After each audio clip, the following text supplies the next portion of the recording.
of the sanity thing is, if you're dumb and you don't see anything, you should survive longer. Yeah. If your mind can't piece together the absolute horror of what you've witnessed, you're fine. Okay, I'm in trouble. Yeah. Alrighty.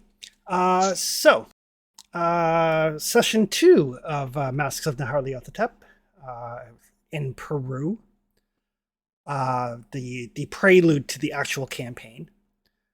You guys have, for a variety of reasons, traveled to Lima, Peru, to join this expedition looking for this lost pyramid in the Peruvian highlands.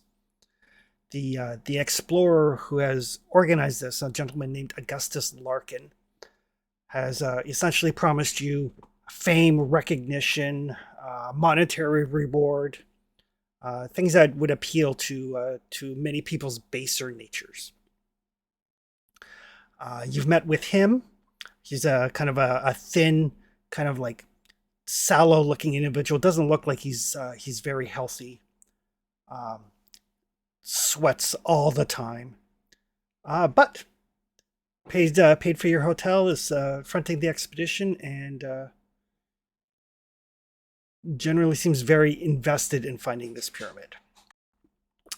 His associate, a gentleman named Luis de Mendoza, doesn't say a lot. He's kind of gruff and surly. Very unkempt-looking individual, long, matted, greasy black hair. Obviously of Spanish origin, not South American. And the third member of the expedition, other than you guys, is a gentleman that Luther knows as Jackson Elias, an American writer. Writes nonfiction books. His most recent book being exposure of the Thuggee cult in India, the cult of assassins worshipping Kali. If you've seen Temple of Doom, that sort of thing. He has given Larkin and De Mendoza a false name that he's playing up, and he appreciates the fact that Luther did not out him in front of people. After Larkin and De Mendoza left you guys to discuss, he let you in that he doesn't think everything regarding this expedition is necessarily on the up and up. He was in Peru researching the possibility of another death cult, a group called the Karasiri.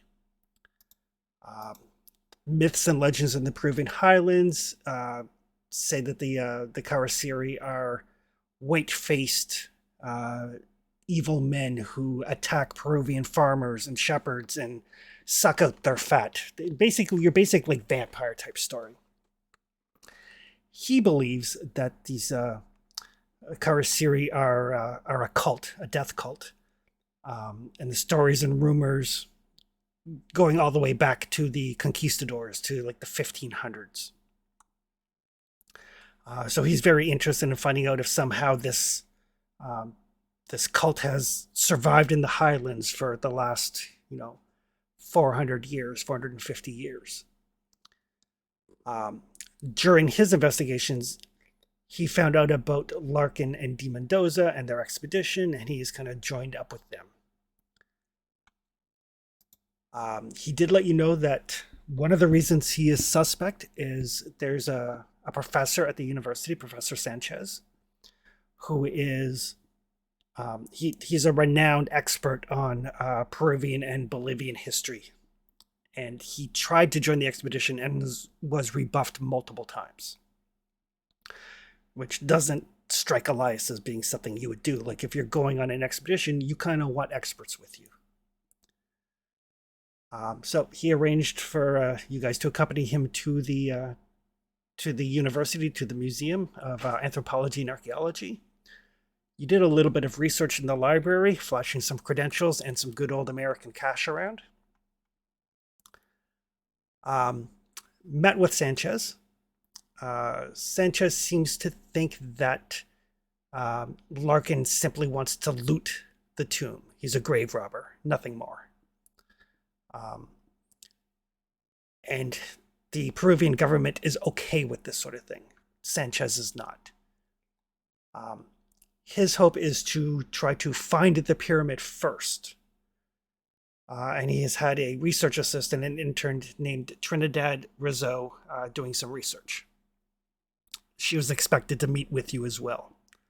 Unfortunately, she did not turn up at her appointed time. Instead, while you were looking for her, you found her dead in the storeroom.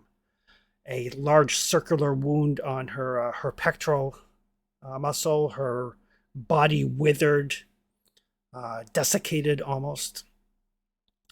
And you found with her a couple of important things. One was a gold span about 2 feet long. Um, Obviously looked like it had been rent out of something. And some notes that she had made about a journal, about a diary from a conquistador. All of which is in your under the journal tabs. You should see one called what did I call it? Actually, under game notes, and then Peru, you should see the news article that brought you here, the telegraph from Larkin, and then Rizzo's notes, in case you need to refer back to those. Yep, I see them all. Perfect. So the important clues that you have so far, I'm going to run over these, and I'm going to try to keep you guys up to date on the important clues, just so we don't get lost along the way. Because as this campaign progresses, there will be a wealth of information. So the first important piece of information: Jackson believes there to be a death cult dating back to the conquistadors that relate to the folklore tales about the Karasiri. Second important thing, he was warned about a man named De Mendoza while investigating around the town of Puno. He discovered that De Mendoza was working with Larkin, who was putting together this expedition. He assumed a fake name and joined them, hoping he could find out more information. The third piece, a contact of his, Professor Sanchez, has been oddly rebuffed by Larkin. His intern, Trinidad Rizzo, was researching notes related to the conquistadors who discovered the pyramid, but she was gruesomely killed. The fourth important piece of information. Whoever killed Trinidad left behind like long, greasy black hair kind of on the door jamb of the exit. You do know that De Mendoza has long, greasy black hair, and he was spotted by Salvador at the university. At the time, you thought he was following you, but perhaps not. The fifth piece. Rizzo's notes indicate that a group of conquistadors found a pyramid in the highlands, and surrounding it were tunnels inlaid with gold. The notes indicate that a golden span was removed, and that seemed to presage dire consequences as the conquistadors fell ill with hunger and madness. And the sixth important piece of information, one of the conquistadors detailed in this diary entry was named Luis de Mendoza. Evelyn suspects there might be a family connection there. Chris, what do you mean by span? Like a piece of gold about it's like about 2 feet long, about 3 inches thick, and about 6 inches wide. Wow. Yeah, it's a hefty piece of gold. It weighs probably about 25 pounds. Okay. Yeah. Before we move on, I'd like to try to take like a piece of paper and a charcoal to try to trace to rub trace the marks on the span. Perfect. And that was the other important thing that I forgot to write in the notes is that this piece of gold has geometric designs on it that do not conform to any known language. But Evelyn and Dr. Carter theorized that it might be related to like warding magic of some nature.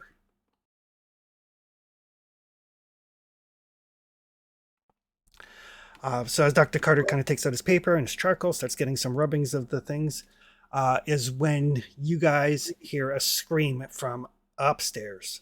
The storeroom is underneath Sanchez's office. You hear a scream, a female scream from upstairs. And that is where we will kick this off. Should someone go up? Yeah. Alador will say something like Mios Dios or Mia Dios or Dios Mia, and I'll rush up. with his pistol and rush up. Okay.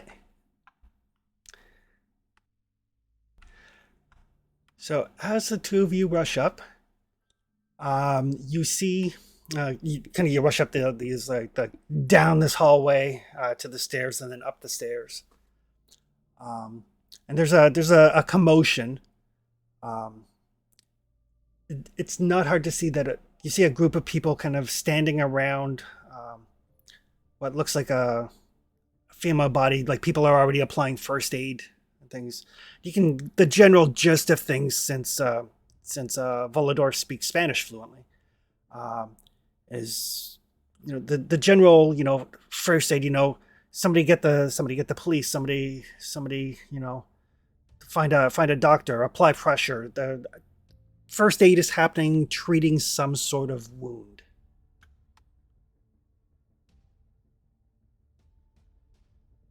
All right. Let me look at my skills here. Because of my Luce Libre background, I'm well versed at first aid, but that's different than medicine. It is. I suck at medicine, but if it's first aid, I've got a 45. I might be able to help here. All right. And since both of you rushed upstairs, you guys can both give me listen rolls.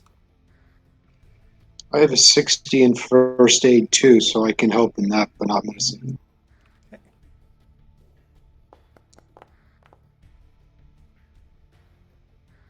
Okay.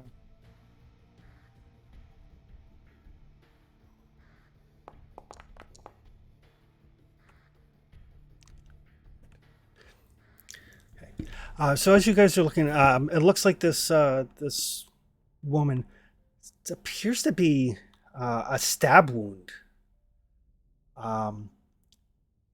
Very quickly, both of you have experienced your fair share of brawls. It doesn't look like the stab wound is near anything vital, just bleeding a fair bit. And there's already some people there, doing what is necessary, applying pressure, kind of, making sure that, that the wound doesn't get any worse, that sort of thing. And that's just, as the chaos of the scene kind of comes on. And Luther, I'll assume that, while everybody's going down to the storeroom, you went out into the out of the building for a smoke break or whatever. Sure. So you've heard this commotion as well. You see a couple people come running out, kind of calling around for, you don't speak Spanish, but you understand the word, police or policia or whatever it is in Spanish. Time to go. Yeah, he'll make his way in, see what the commotion's about. Perfect. So yeah, you see kind of in the main hallway, not far from Sanchez's office, this commotion happening. You can give me a spot hidden roll. Spot hidden. No modifiers? Nope. Oh man, Not today. you guys are just rolling like shit so far. All right. So you see Volador and Salvador there with the crowd, kind of looking over this this scene that's happening. Guess the others are probably still downstairs. Salvador, Yes. gather everybody up. We gotta get out of here. Police are on the way. I'm gonna see if I can help this lady. Okay. See. I'll go and look for the rest of us, and whoever understands me in any language I speak, I'll be like, police are coming. It's time for us to make our exit. All right. So as you start making your way back down the stairs towards the storeroom, kind of out of the corner of your eye, You see a kind of like, as you're going past Sanchez's office, you see a prone figure laying behind the desk, and then what looks like another figure kind of straddling it. The figure straddling the one on top, you can see like long, greasy, dark hair. And you also see your friend Jackson, Elias, kind of like slumped over a chair. Still breathing, but looks like he's been knocked unconscious. This greasy haired guy we don't know. You would guess that's probably Di Mendoza. And who's the person he's straddling? From here, you can't tell. This is just what Salvador sees on his way past Larkin's office to get everybody.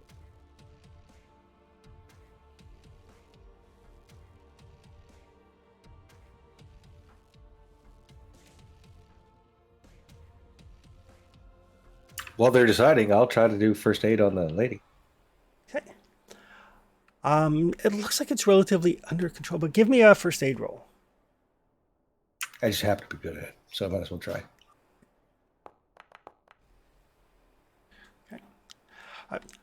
It looks like they have it under control, but that looks like definitely a stab wound. Kind of too big to be a knife.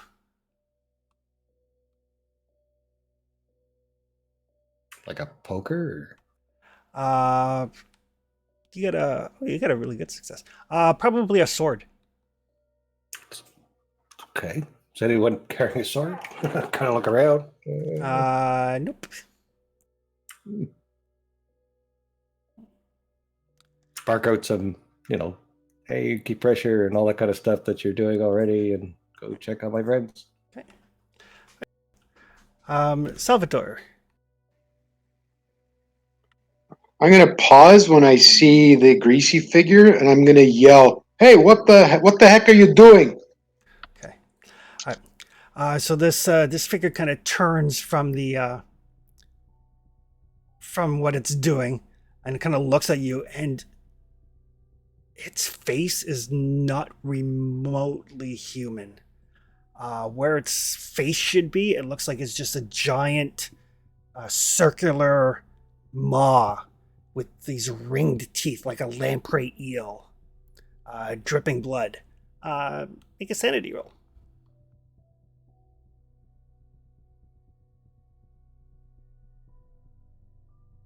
It's okay, guys. It's the prelude. We should make it through.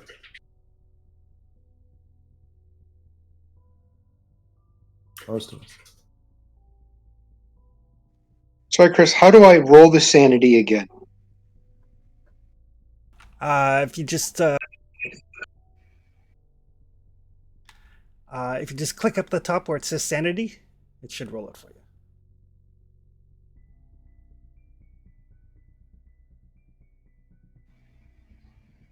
Sorry, I'm not seeing it. I'm just seeing it on the side of the character sheet. Or do Yeah, I click click the that word where it says sanity. 60 on it? Oh, okay, Yep. right there. Sorry. Okay. Yep. Roll.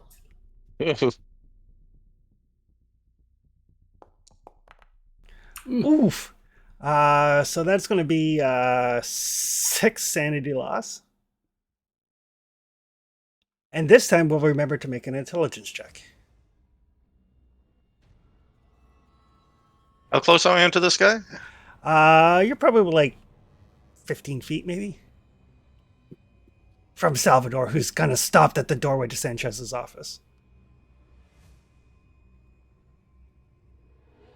Sorry, did you do the roll that I needed to do, or did I have to make another roll? You need to make an intelligence roll. Okay.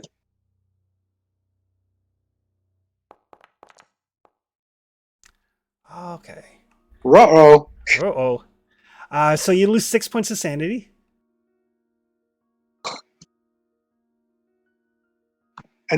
Sorry, and I have to do that myself. It doesn't auto do it, right? Correct.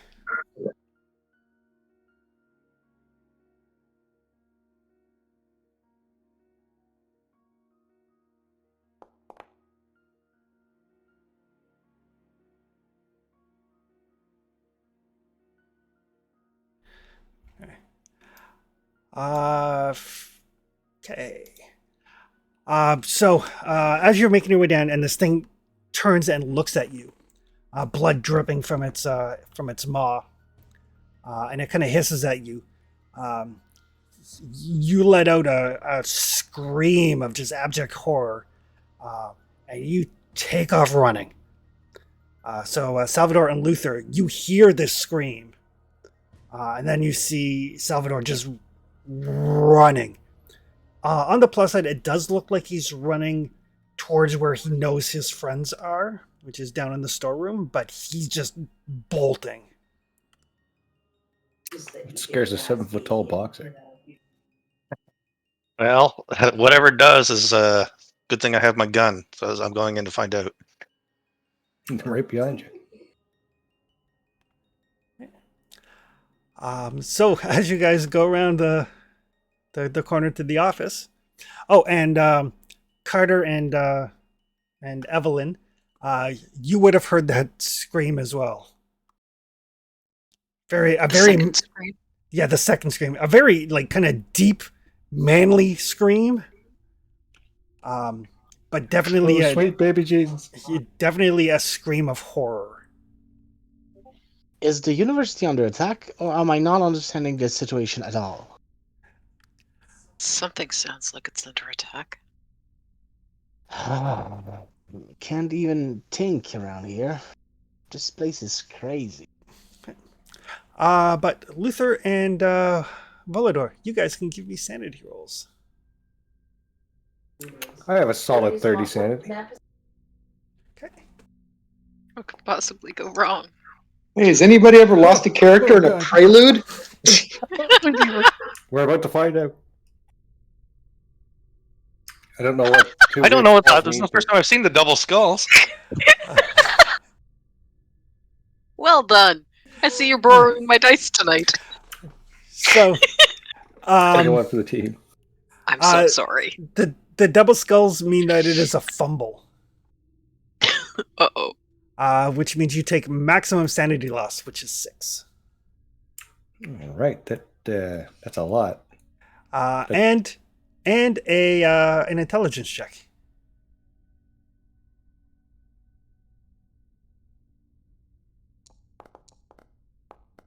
Oh, I might as well ace that. Yeah, may as well. So yes, the sheer unrelenting horror of what you've just witnessed is clear as a day to you. Like that thing is unnatural, and So there's actually a monster. There is actually a monster. A 10 on my chart. Ooh, a mania.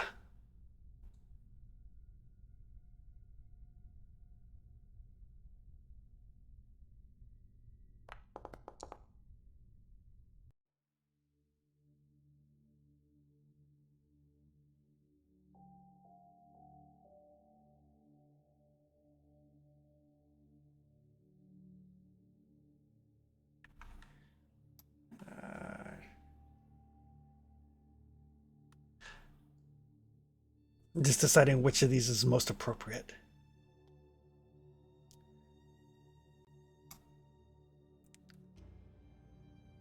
I'm sure they're all entertaining. Yeah, you see this thing. You are. Oof. So as you guys burst into this room, Luther, Volador, you just see Luther just like stops and just like loses his lunch right there at the threshold.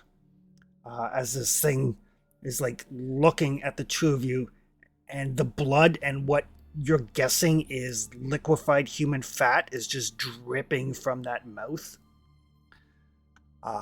Luther loses his lunch. And for the time being, Luther, you're just kind of like, repeating, like basically repeating like the Lord's Prayer over and over and over in the hopes that somehow something out there is listening to you. As we walk through the shadow of death, we shall fear no evil gonna do. Yeah, just like for the next little bit, you can't take any other actions. You're just repeating this mantra, hoping that it kind of like snaps you and protects you and That thing doesn't eat your face. The Lord is my shepherd. The Lord is my shepherd. The Lord is my shepherd. But I'm just gonna throw some folks on the map here. Not the map, but the picture. Really doing maps.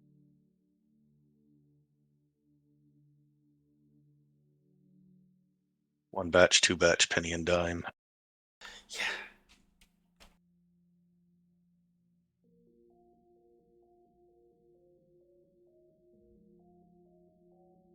I think I have a picture here, just so. There you go. That sort of Oh, thing. God.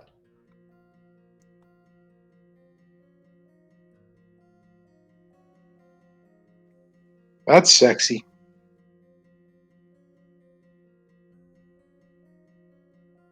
That guy's must be a hit at all the speakeasies. Oh, undoubtedly. All right. So Volodare has a gun out. Okay. It is not my turn.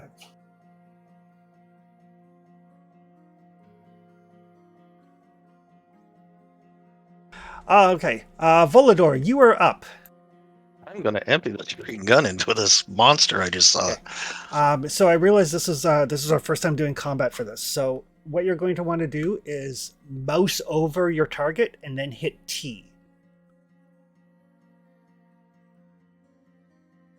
The target being Game Master. The target being Luis de Mendoza.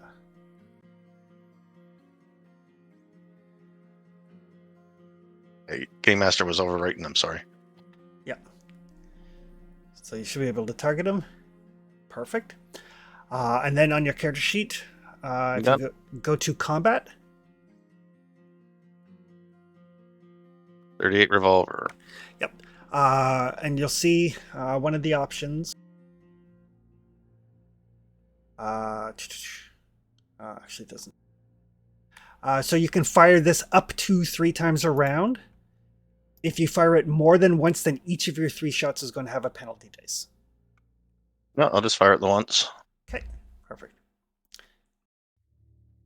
So if you click on 38 revolver, so he is point blank range. This gives you all your modifiers. Just hit your roll firearms.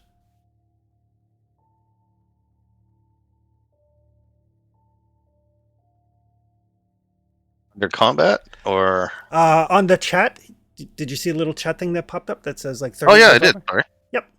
That's where you can select all of your appropriate modifiers and then just click roll firearms.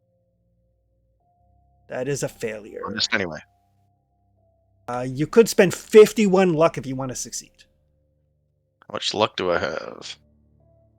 And when does it come back? 65 luck. Yeah, how do I get this back? At the end of every session, you roll to see if it goes up by a d10. Oh, That's 61 I need to spend? God. 51. 51? I'm spending it. Okay. Wow.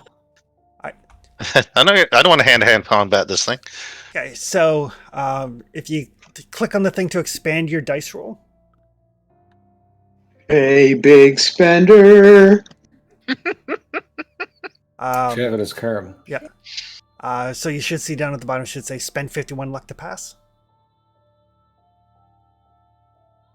Yes, I already deducted that. So Yeah, so put the 51 back on and then press the spend button.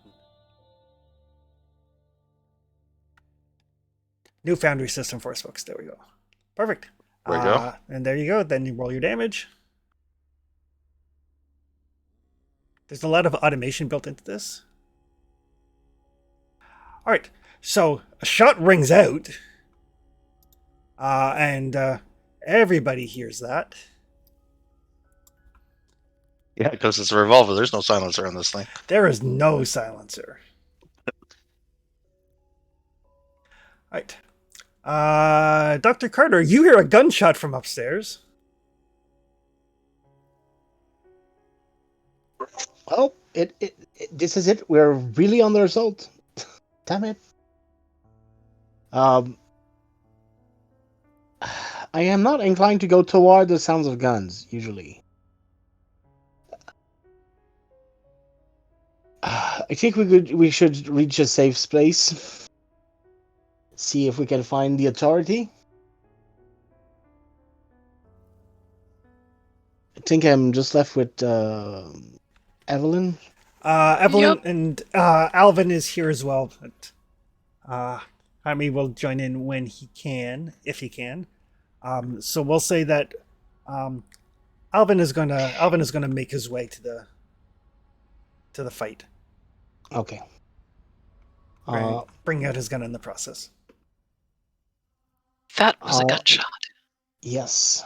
I think we should try to find a secure space. Go somewhere safe.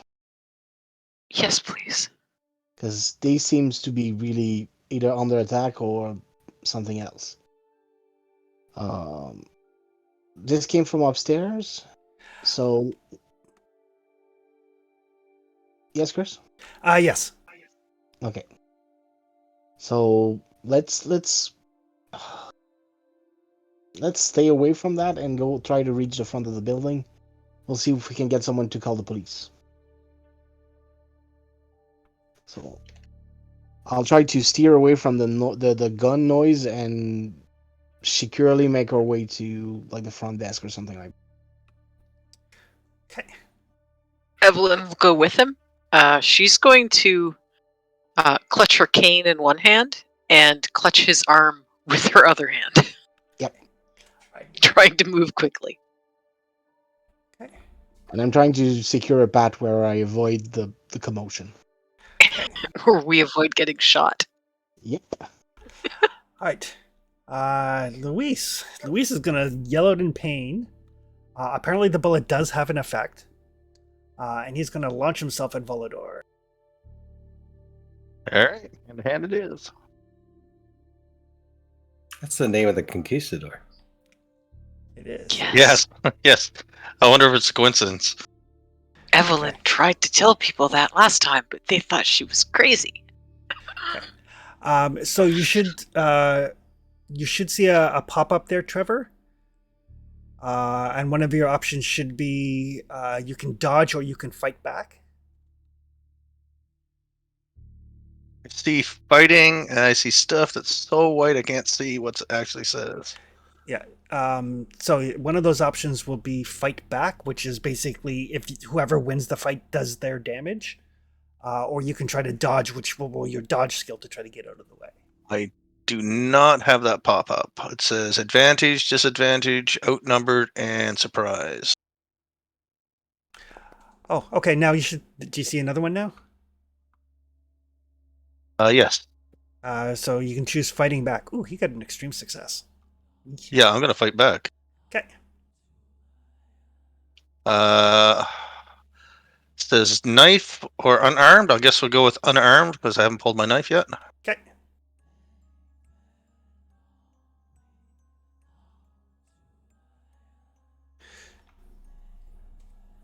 Oof. Ruh-roh.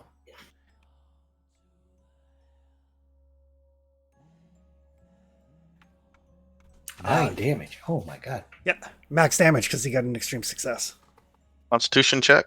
Constitution check. Lacks permission to upgrade chat message.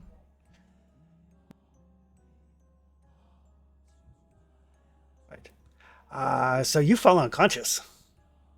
I lost that fight. That's embarrassing. And you also have what's a major wound. So if your hit points at 0 while you have a major wound, you are in danger of dying. If it makes you feel better, Trev, you got to swing. Yeah. I did damage too.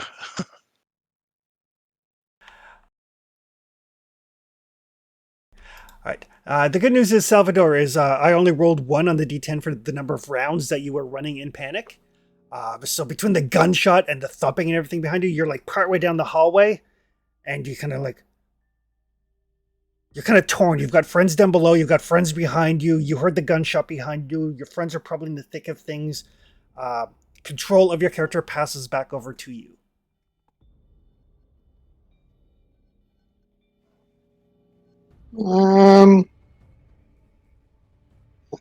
I don't really know these two people too well, but I can't abandon them, so I'm going to head back and see what's going on.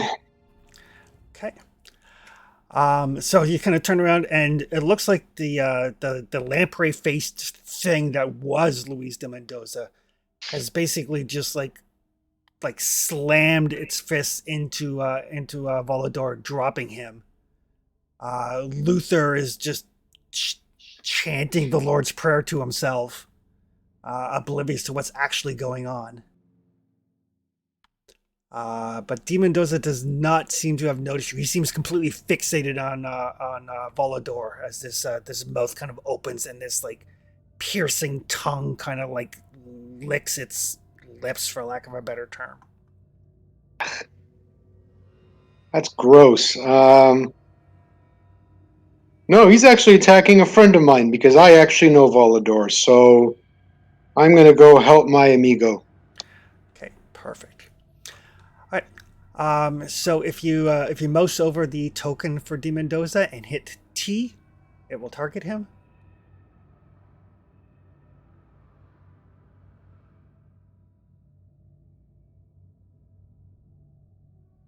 And then you can open up your combat tab on your character sheet and click your unarmed attack.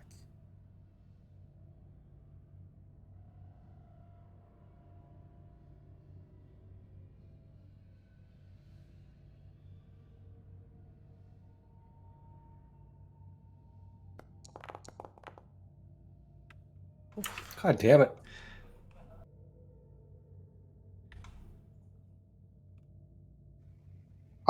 I will spend the 10 luck. Okay. Perfect. So yeah, if you just hit that spend 10 luck, it will turn it into a success. Where do I do that? Sorry? If you click on the die result, it'll expand. And then you'll see an option to spend 10 luck.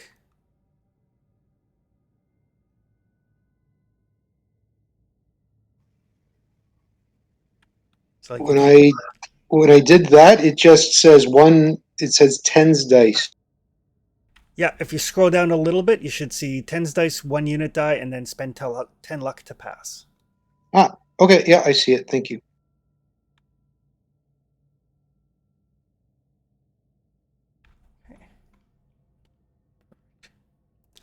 Right.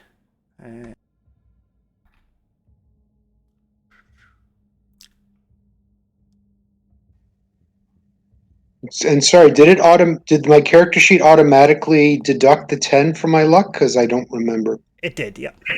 Okay.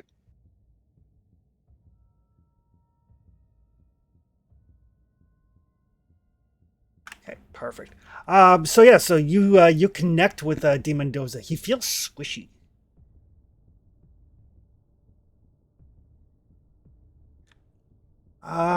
Luther. Luther is still insane. Thy kingdom come, thy will be done. Thy kingdom come, thy will be done.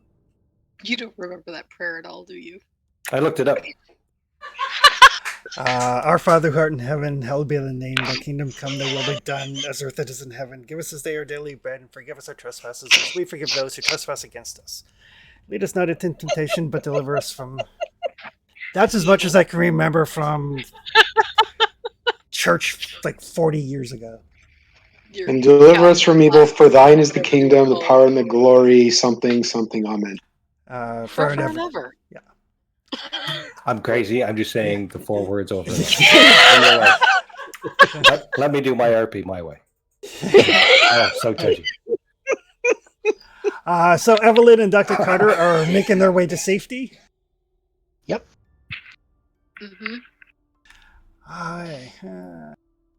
Not gonna be helpful. Sorry about that. I love the way the token just pops up when it's the next person's turn. I love that It's mod nice. so much. It's a nice addition. I think they should have paid attention. I think something terrible is happening, and I think Mendoza is involved. Volador is unconscious. Dr. Carter and Evelyn are moseying along, safe and secure.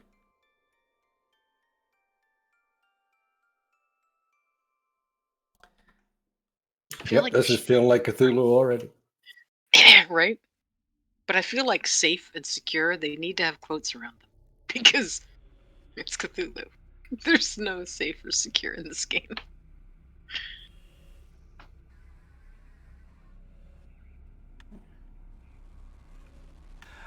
Okay. This is dexterity. 65. All right. D. Mendoza is.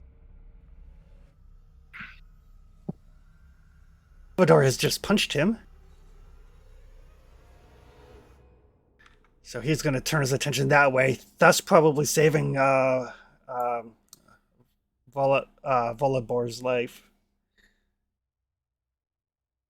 This snarling, sniveling thing. And, you know that this thing is definitely inhuman there, Salvatore, but right now the fact that it is like attacked one of your friends and now seems intent on doing so to you is far more pressing than, anything else at this moment.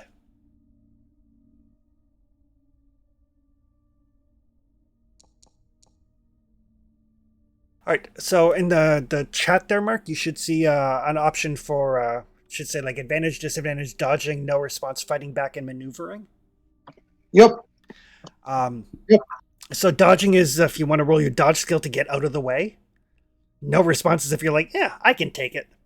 I don't recommend that. Fighting back is an attempt to do damage back if you win, and maneuvering is anything other than doing damage. Like if you want to grab him, pin him, anything like that, that would be maneuvering. But it would all be brawling rolls.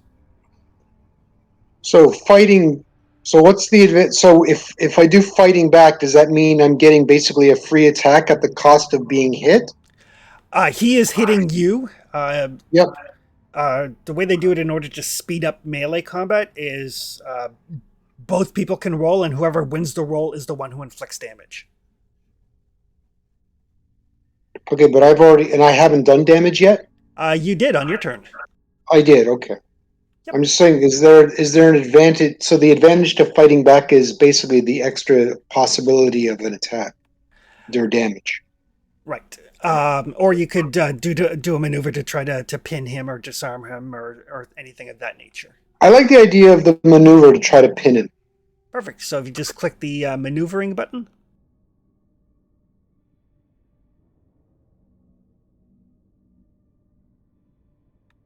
And then you should get a roll out of that.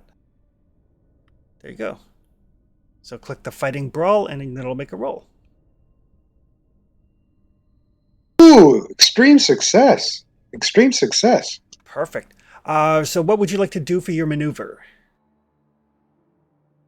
You're going to try to pin him? Yeah, I'm going to try to sweep his leg, and then when if he tumbles, then I'm going to try to pin him down. Pin him down. Can you hear me? Sorry? Yep. Okay, pin him down so that he's on his stomach and I'm on top, so he can't use his maw on me. Perfect. Yeah, that is exactly what the maneuver option is for. So yeah, he goes in for like a bite. You kind of grab him and just shove him face first down to the floor. Got him pinned in such a way that he can't bite you. He's still quite strong. Not supernaturally strong by any stretch, but quite strong. But you have him and he's thrashing underneath you. Oh shit. But your turn is up.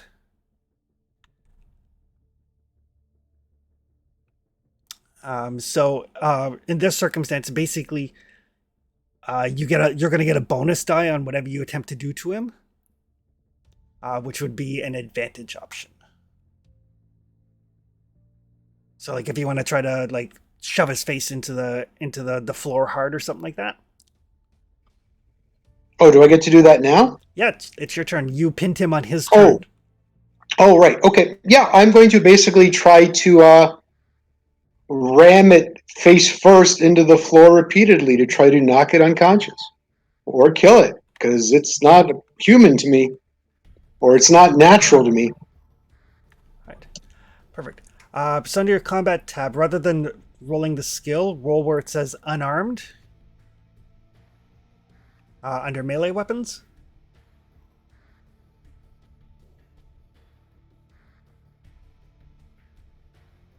Sorry, where am I looking again? In combat? Yep.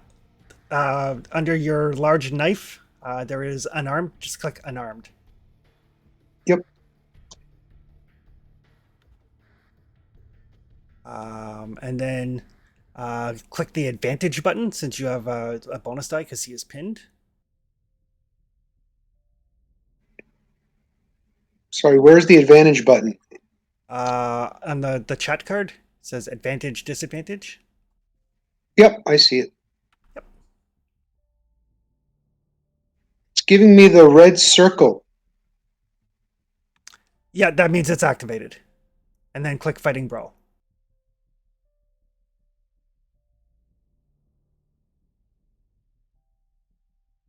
What's he gonna do? He's gonna be at disadvantage.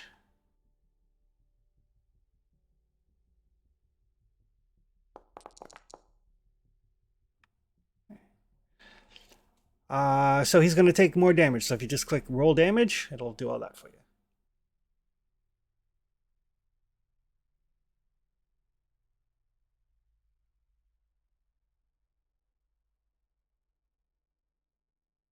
Yeah. A lot of the automation comes up in the chat bubbles for this particular game.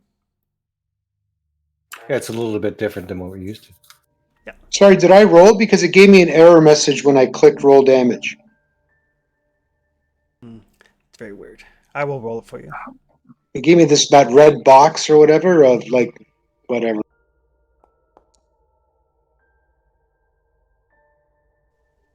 Hey y'all. Okay. Perfect. All right, so you slam him into the carpet. He's bleeding profusely. Like your unarmed attacks are having an effect on him. Okay. Jackson is gonna wake up. We say, Jaime, just in the middle of a fight.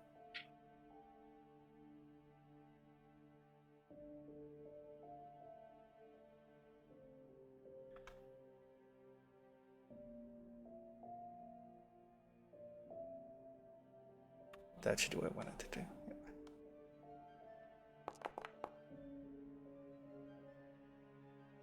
Oof.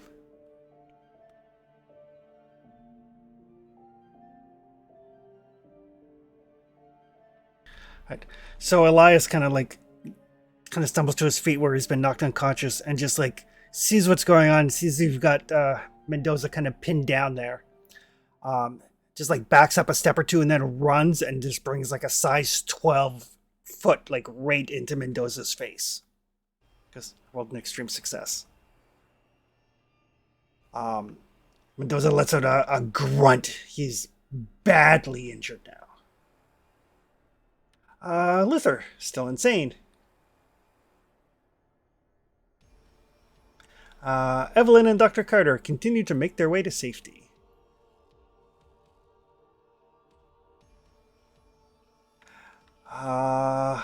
Volador, still unconscious.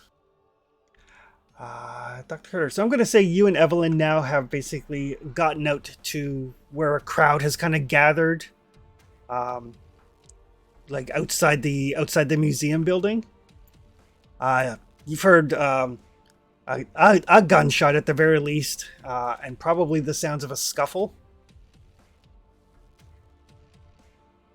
No sign of the police yet, but given the fact that, it's the 20s, it's not like anybody's got a cell phone or anything. Somebody has to actually yell for the police until somebody shows up.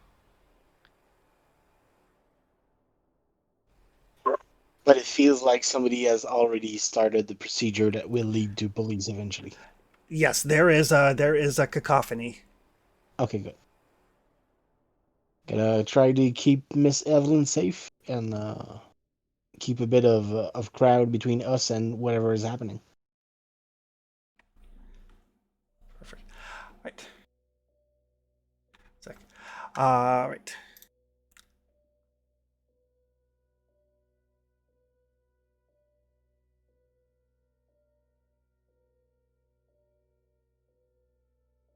Okay. I totally forgot that Alvin was there until somebody mentioned Jaime. Alvin will show up at the door now.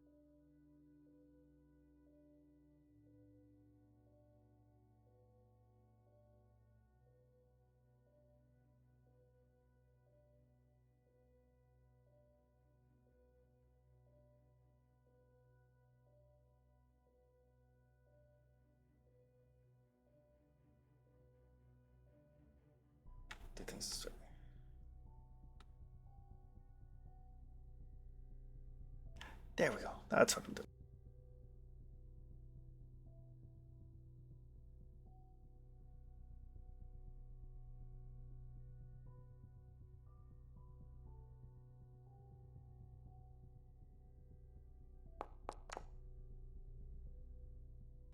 Nope. Another shot rings out. No success. All right. D. Mendoza. D. Mendoza is going to try to throw Salvador off him.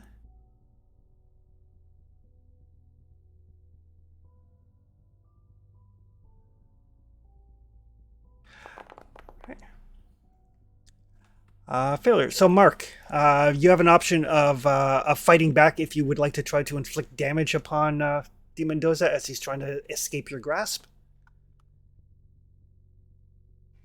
Sounds good to me. Okay. So you just click the fighting back button. That should do it for you.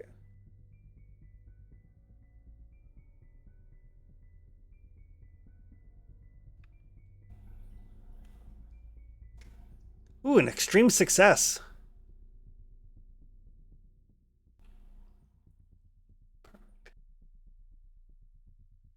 So critical success.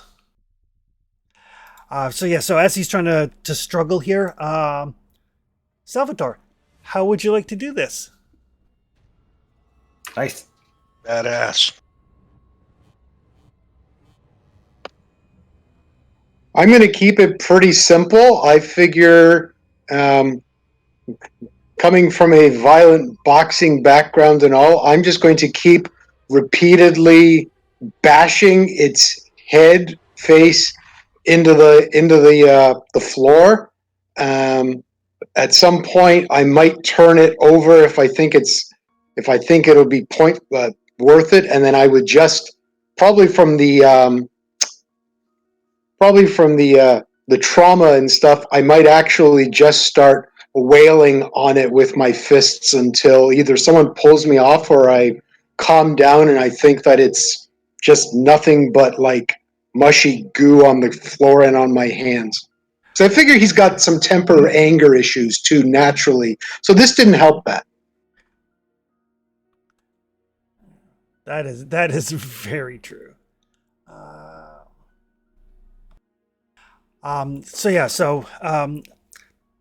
Everything just kind of goes red.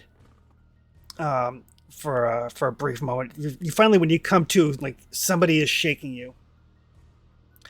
At that time, Luther, you've kind of like come to. Elias has basically grabbed you and said, "Hey, Pratt, we gotta go. We gotta go. Are you with me? Are you with me? Okay, patch up your friend there. We gotta go." He'll be stunned and just follow with Jackson. Okay. All right. He's like, grab the big guy. We got to get out. If he can carry him, he'll try. What is Luther's got a strength of? Oh, he's got a strength of 30. It's a pilot. Yeah. So between you and Salvatore, once he calms down, you guys can get Volador out. There's a lot of confusion going on, so it's not hard to kind of make your way out of the museum.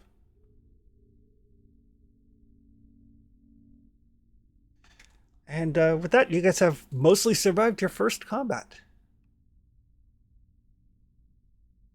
Say we survived. Yeah. Volador will gradually gain consciousness.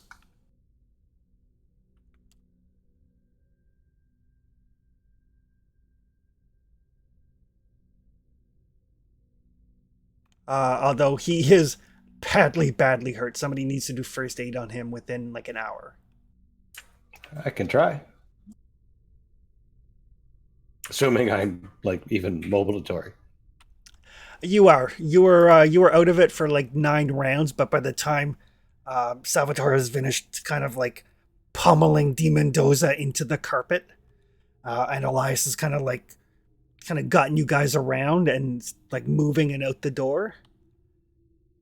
You're not you're not completely okay, but you're yourself again.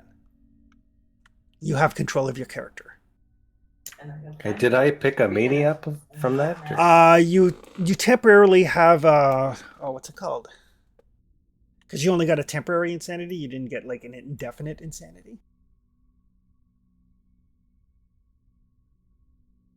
It is.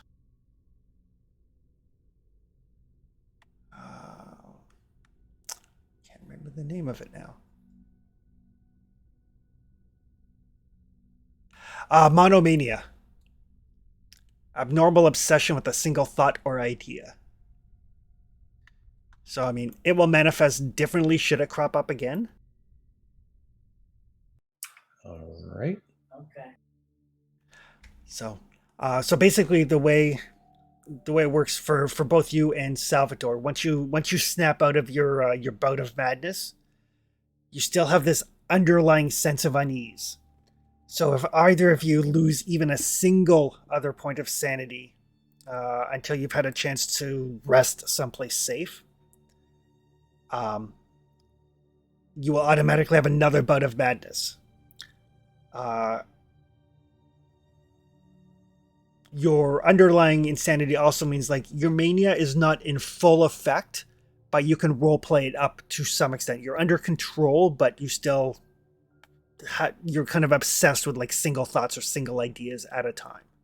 And Luthor's is like protection from God kind of deal. Yeah, protection from whatever the hell that thing was. Sure. Okay. I can work with that. Perfect. But we will say that the group has regathered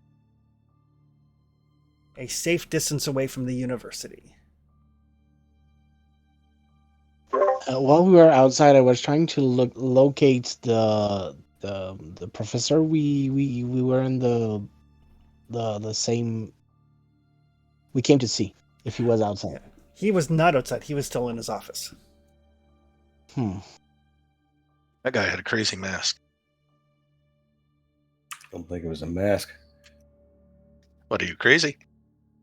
What did you see? You were wearing a mask. The thing had rows of teeth. It looked like a shark or an eel or... It was probably one of those. Like a leech. It was just a very well done mask. In fact, I might steal the idea for one of my movies. You're a fucking idiot. It wasn't a mask. There's teeth. It was there was like people parts dripping off its face. I'm the idiot here. Just You talk like that, and I'm the patch it up or idiot? what? So what I Evelyn saw. will look over to Dr. Carter. Like a leech's mouth, Mr. Pratt? Yeah, something like that. Not a goddamn biologist. Do you think it was Mendoza?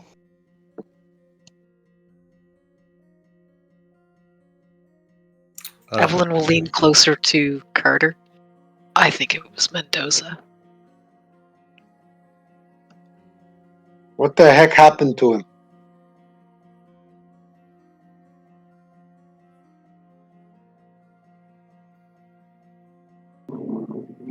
I've already told you all my theory. I'm sorry? I told everyone my theory. I'm sorry I missed it. Oh. The book that we found, the journal, spoke of Luis de Mendoza, who was linked to the gold that we found downstairs. They had torn it up out of a cave of some nature, and it spoke of him Chris, I don't think you gave me the journal entry. It's under Peru handouts.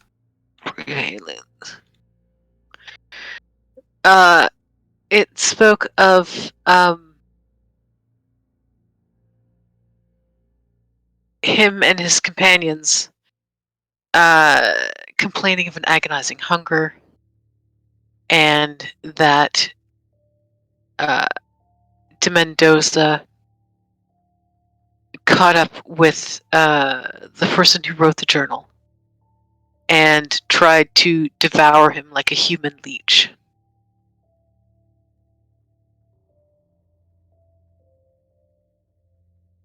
I think that this is the creature that attacked the researcher downstairs, and I think that this is the same white-faced man who eats the fat of people in the Highlands. That cult that we were discussing at the bar. Jackson was speaking. Was like, that's just. I mean, I realize.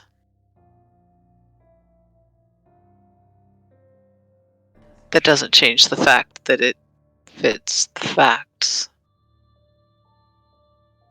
There are connections. There are.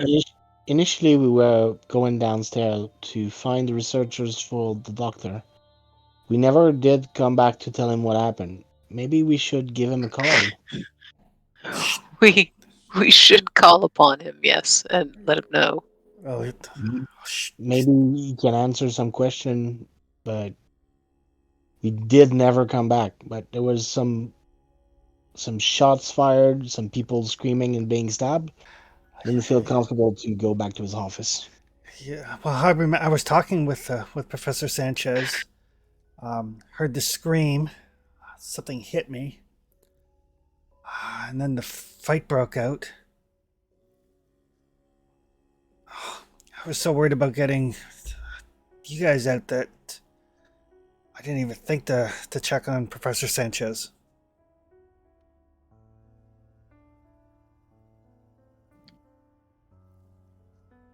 Let me take a look at the big guy here, make sure he's all right.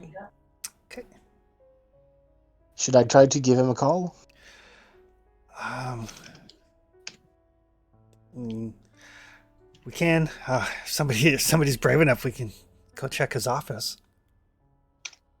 Jackson, I'm going to shoot you here. We just Like, I'm literally going to shoot you. Just shut up. What? I don't speak Spanish. I'll need help to try to call the university to try to reach him. well, you guys are like physically at the university. Oh, okay. You're. I was not sure if we reconvene at a. You guys are probably right outside. Like you, if you're going to do first aid to Volador, it needs to be done relatively soon. So. Yeah, I can make that roll whenever you like. Yep, go right ahead. And actually, where it's first aid, I'll allow 2 people to make the roll if 2 different people want to try. Or more accurately, 2 people at a time can try. So, like, if 2 people try and fail, 2 other people can try. Sorry, who needs first aid? Volador. Rolls are going through. Was it giving you like an error message or? Nothing. No, I'll reload. See what happens. I have a first aid of 60, so I'll help. Yep.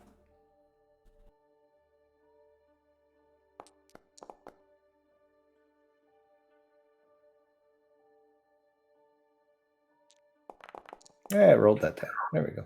34. All right. So Volador, that will give you back 1 hit point. Oh God. Every point counts when you're down to 4. Yeah, that's 25%. I was going to say, does failing a first aid check have a detrimental effect? Only if you fumble. Okay.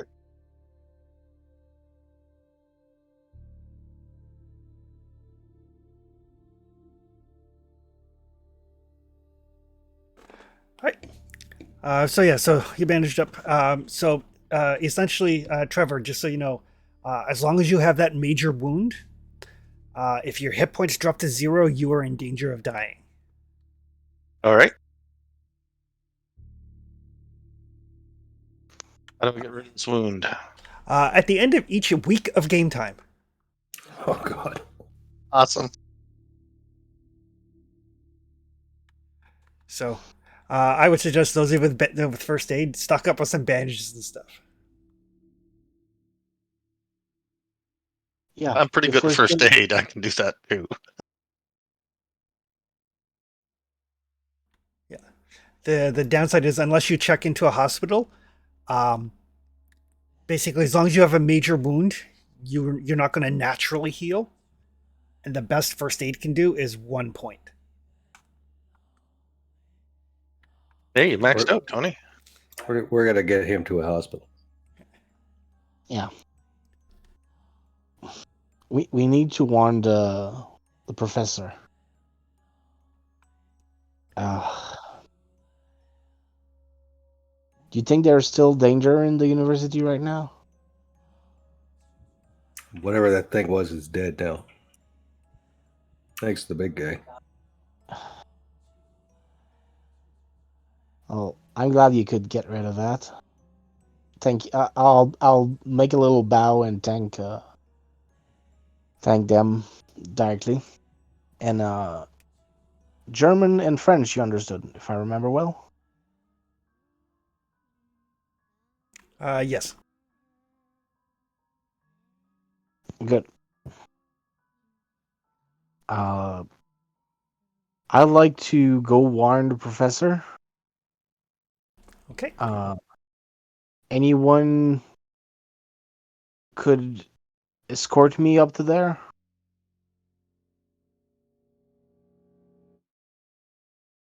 Everyone looks at the toes. If you I don't just, mind doing it. I've still got my gun. I can go with you You need to go to a hospital. if you're willing to walk slowly. Yes. I was going to say the exact same thing. I'll take stupid here to the hospital. Okay. Who got shot? Nobody got shot. Volador has basically 4 or 5 broken ribs that are when your rib breaks in the wrong place and then it's a floating rib. Oh. I shot the eel man. Oh. Now it's a Neo Man. Well, if you're going to give him a name, right?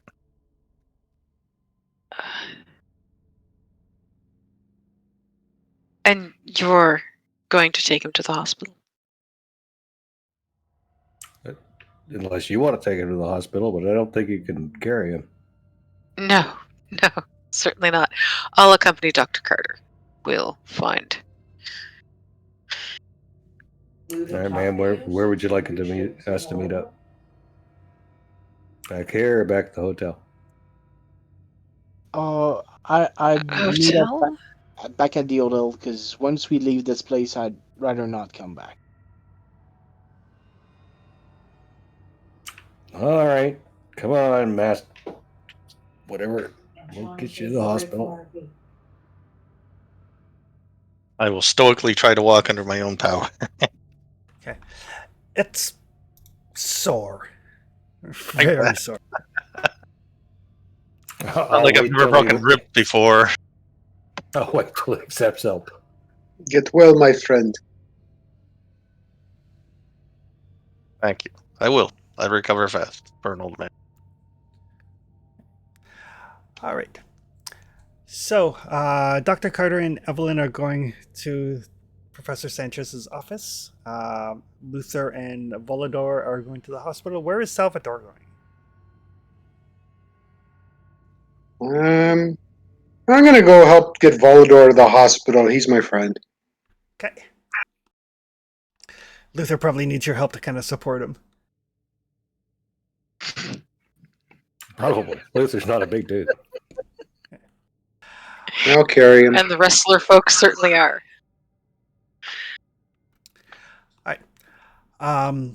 So we'll do the hospital part first because that'll be fairly quick. So they can't admit him, but he's going to be there for a while. Or they can give him some pain meds and tell him to get some bed rest.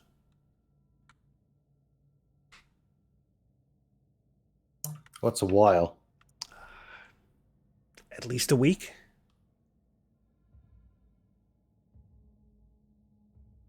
I mean, we've got to get him fixed up. So, what's that going to cost? He can afford it. Perfect. The big thing is, you guys know that Larkin's expedition leaves Lima in 2 days. Pack up the pills. Yeah, I was gonna say we give him as much as he can over 2 days, and bring some pills and some extra bandages.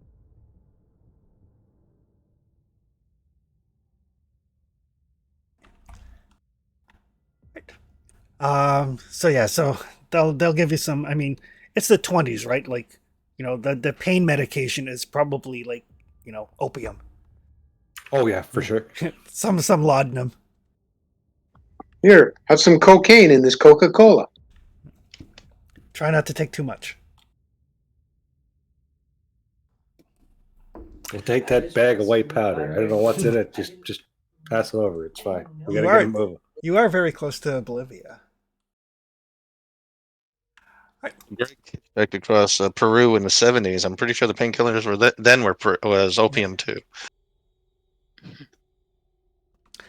All right. Dr. Carter and Evelyn. You make your way back to Dr. Sanchez's office. It definitely looks like a fight happened here. There's like furniture overturned. There's like a bullet hole in a wall. There's a huge blood stain on the carpet. And like behind the desk, you can see, what you can see like the twitching legs of Dr. Sanchez. Oh, You will note, there's no body here. There's no, like, leech-faced Mendoza thing. There's a huge red stain on the carpet. and some legs. Well, like the legs are attached to Dr. Sanchez's body, just from where you. Okay, I was kind of wondering there for a minute because you said that there was no body, and I'm like, you just said there were legs twitching. Yeah. D. Mendoza's body is not here. Gotcha. But Professor Sanchez's is. Yeah, and as you A large pool of blood. As you kind of make your way over to look, he seems to be curled up in an almost fetal position, kind of twitching and shaking and moaning and saying something in Spanish. Dr. Carter, since you speak Spanish, I believe. A bit, I yes. don't- Okay. A bit. He seems to be saying. The best you can translate it as, with your rudimentary knowledge of Spanish, is "he kissed me."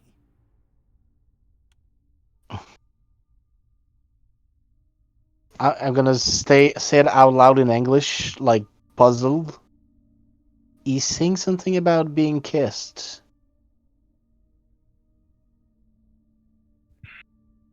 And then he kind of like grunts in pain, kind of convulses.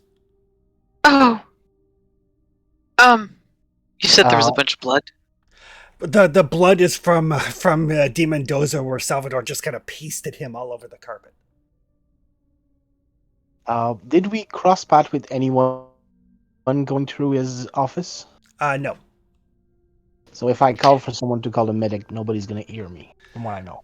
No, most of the people are either giving this place a wide berth or, now that the excitement has died down, have kind of gone off into their groups to gossip and discuss or wait for the police or whatever. I'm gonna. Evelyn's. Sorry. No, go ahead. Just gonna put a knee on the ground, put a hand on his shoulder, and just try to have him calm down and maybe have him explain a bit more what he means. Give me a spot hidden roll.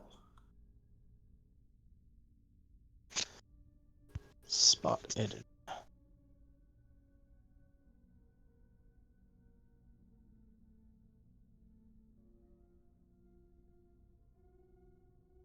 Summarize, my friend.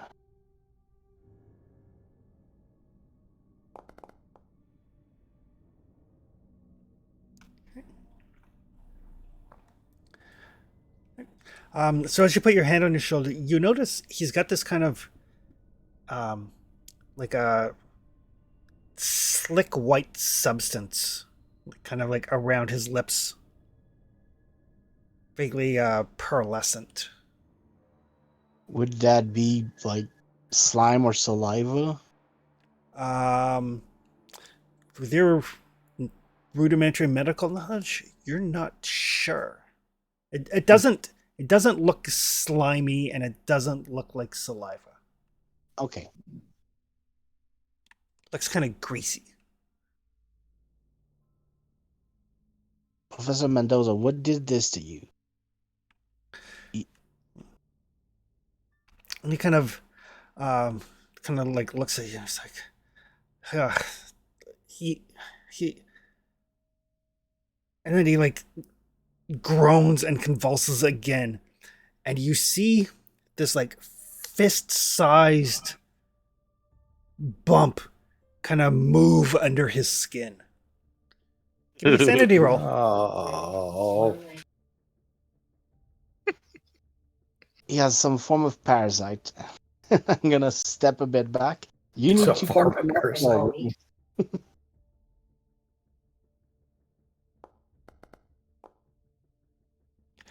You succeed. No sanity loss. But yes, something moves under his skin. We need to bring him to an hospital. He seems to have a parasite or some form. Can I see any of that where I'm standing? You can give me a spot hidden roll.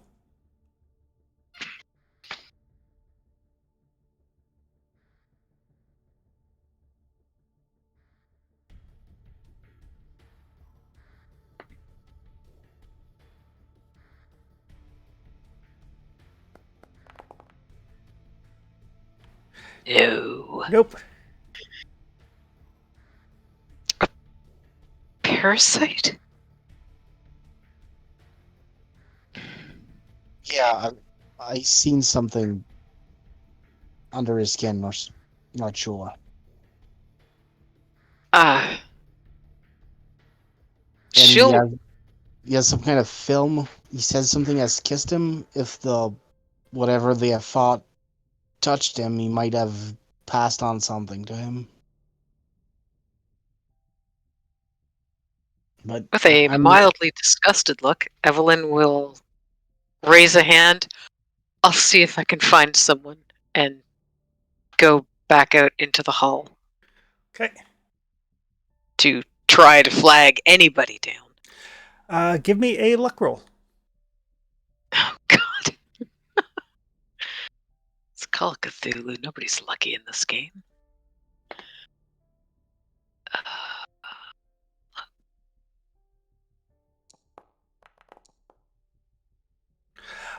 Except me, apparently. Right. So you do manage to kind of flag down a one of the looky-loos who's still kind of gathered out in the hallway. You don't speak a lick of Spanish, so you're not sure what they're saying. No, I do not. But one young man in kind of like very broken English is like, "What, Dr. Sanchez is? What's going on?" We need to take him to a doctor. or a hospital? Maybe I can help. Is there? I'm a medical student. Yes, perfect. Come with me. Okay. And she'll lead him back into the office. He kind of looks around, kind of askance at everything. Dr. Carter, I found a medical student who will hopefully be able to assist. He seems to have some sort of parasite. You will need medical assistance, but maybe you can help us manage him in the proper way. Yeah. Definitely. I saw his skin move as if something was crawling underneath. And he seems incapacitated. There was a fight here. I'm not sure exactly what turned out, but he's in danger. Okay. Where do you... Bulge, where? And I'm gonna point where I saw the thing move. Okay. Right. He kind of looks, kind of feels around, and he finds it with your help. He kind of like motions for Evelyn, and he's like, Sharp. Oh, I'll rummage around on his desk and see if I can find a letter opener. Okay. Right. You pass it to him.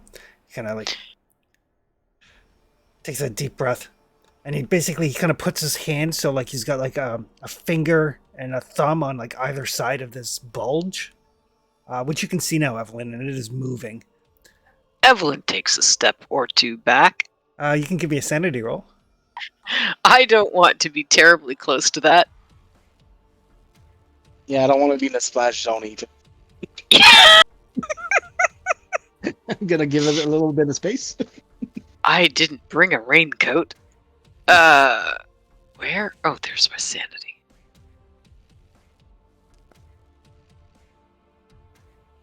$32. Oh. 0 sanity loss for you too. I have a disgusting brother. Right. This isn't the grossest thing I've seen yet. That might change in a second. Yeah. So he kind of cuts in and then kind of like jabs with the thing, and he pulls out this larval looking creature. By everything that is oldie, what the fuck is that? I'm gonna grab a jar, a pot, a coffee mug, anything so we can put it in. But yeah, the mouth does looks like that. It's Like a ring, leech. like a leech. It's like an albino leech. Oh, it's like a cross between a maggot and a leech. That's so vile. That's wrong. Mm-hmm. Oh god. Yeah. Should be wincing the whole time she's looking at it. Yeah, and he'll kind of drop it into the coffee pot that you found.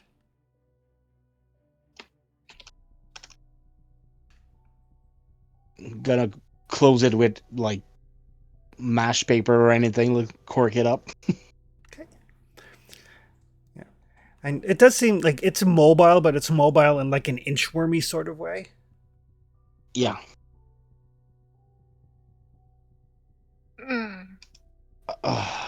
I have no idea what this is, but I don't know. My brother went through a phase where he collected bugs, but I don't remember any of them looking like that.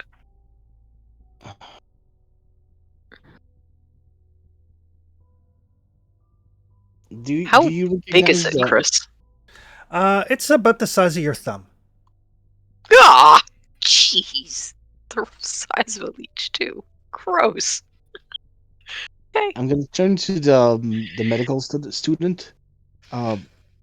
He has a kind of translucent film on his face. Do you recognize this?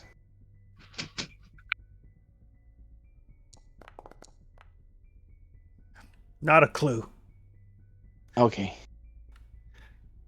It's like, oh, Not even close to a clue. not even close to a clue. I can take Professor Sanchez to the hospital. I think after that he's gonna need some medical procedure or something to make sure he doesn't have any more of those things.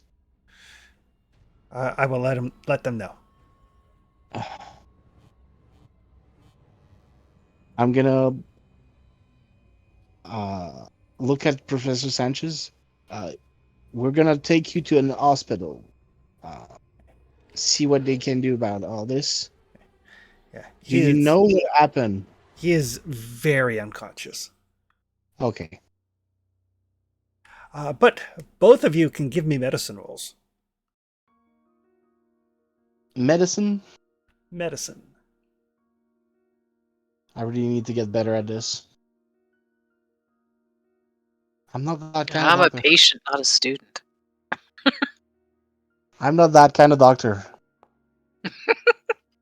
Ooh, Like I said, I'm a patient, not a student. I am no doctor.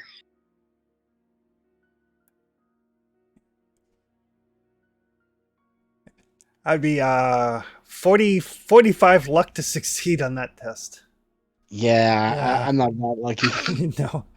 All right. I would need to spend 96. You can't because it's a fumble. Oh, even better. I mean, I need to succeed at a check to be able to raise it. So that's one motivation to try to succeed at a check. But for 45 luck, I'm gonna pass.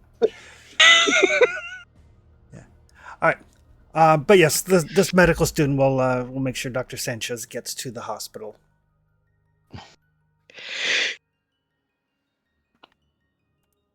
And then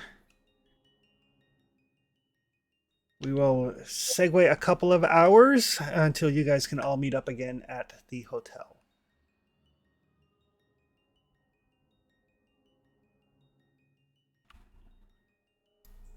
Jackson is going to just buy a bottle of booze and set it on the table.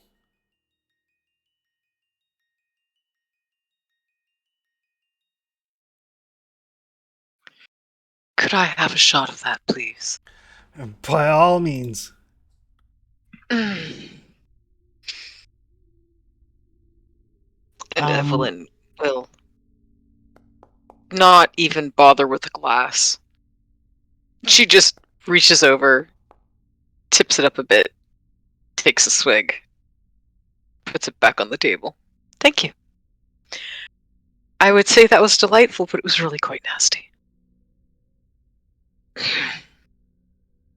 I would like to go under an assumption. My assumption being that one of you people at this particular table has a fucking clue what's going on. you said the face of the thing looked like a leech. Yeah, lots of teeth. When we went to his office, he was mumbling that it kissed him, and we found a leech under his skin.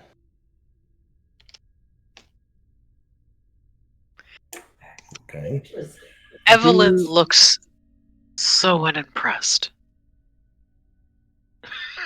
Do we know anyone in the city could specialize in parasite that could tell us more about this leech?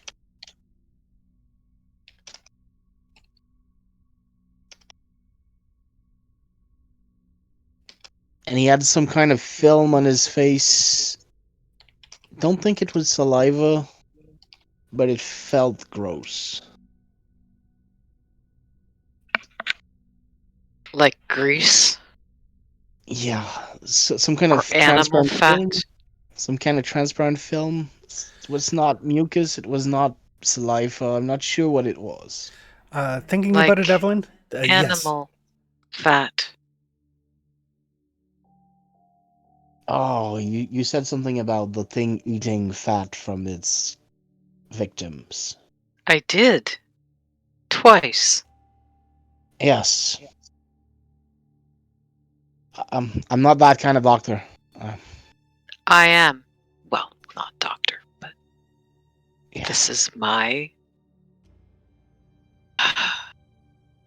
field, shall we say? Yeah. Sort of Okay, so like you can explain why there's sort of like walking Mr. people with Elias. leeches go there. Well, Well, if he was infected with that parasite,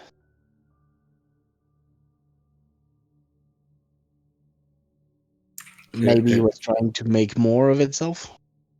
I mean, I've heard of parasites doing some terrible things. I've never heard of them quite transforming someone's mouth that way. I mean, I know that they can occasionally eat rather large holes in people. I've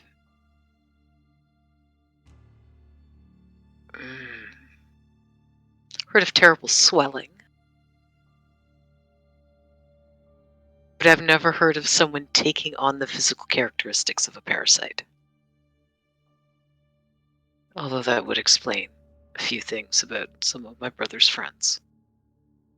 I'm quite sure it's nothing. But I've explained twice what I think is happening. And I have met a couple of my excursion what people said was cursed tomb was often something was infection disease that were very old and kept alive in those places. So Like some of if Mendoza opened some kind of place that has been untouched for very long, he might have brought with him some kind of disease, some parasite that would lead to that kind of fat hunger and transformation. some of the rules from the Old Testament. Don't eat pork. It's not sanitary. Yeah. Don't eat shellfish. Recall It'll kill leech you. people being part of the Old Testament. No. But Dr. Carter was referring to sacred things that were only considered sacred and or unholy because they were quite natural in origin and simply Some holy law deadly are there to parasites. protect people from natural phenomenon. Maybe he has breached something that was there to protect people from something like that.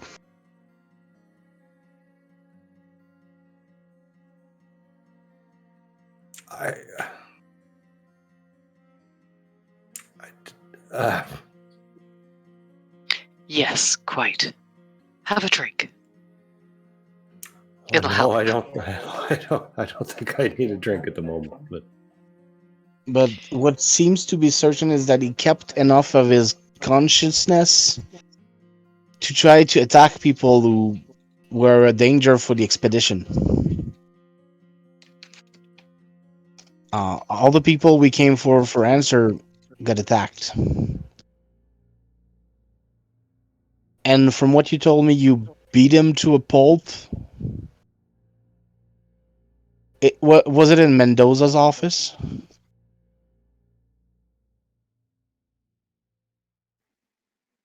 It was in an office. See, Judging by the blood. There was a big pool of blood on the carpet, but there was no body except the one of the professor. I don't know what happened to the body. All I remember is when I came back to my senses, the the leech thing was not a problem anymore. Well, it has either melted down, or somebody took it away, or it rose up and got away because it was not there anymore. And from what I've seen at the university, everyone was avoiding that place, avoiding that room. There was just no body there. Admittedly, I have the occasional what's the term? Anger issues. So sometimes things go red. So I honestly don't remember after it tried to attack me when I tried to save my friend. But you're pretty sure it was unmoving after you'd finished with it. See, Um, okay, but it was not there anymore. From what you described me, of you seeing red, it should not have been able to move after that.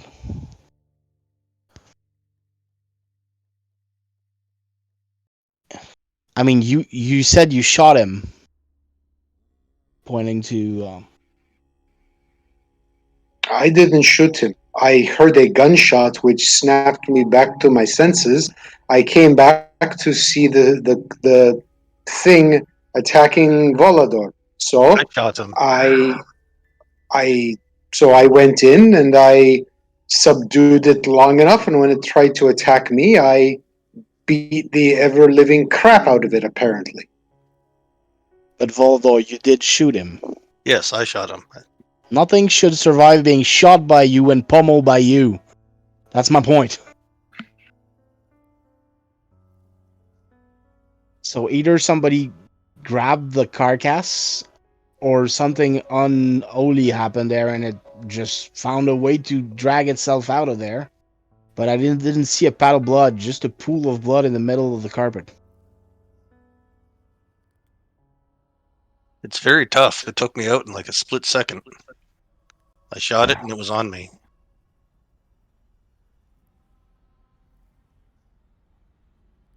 The professor was sent to the hospital. I think the thing you fought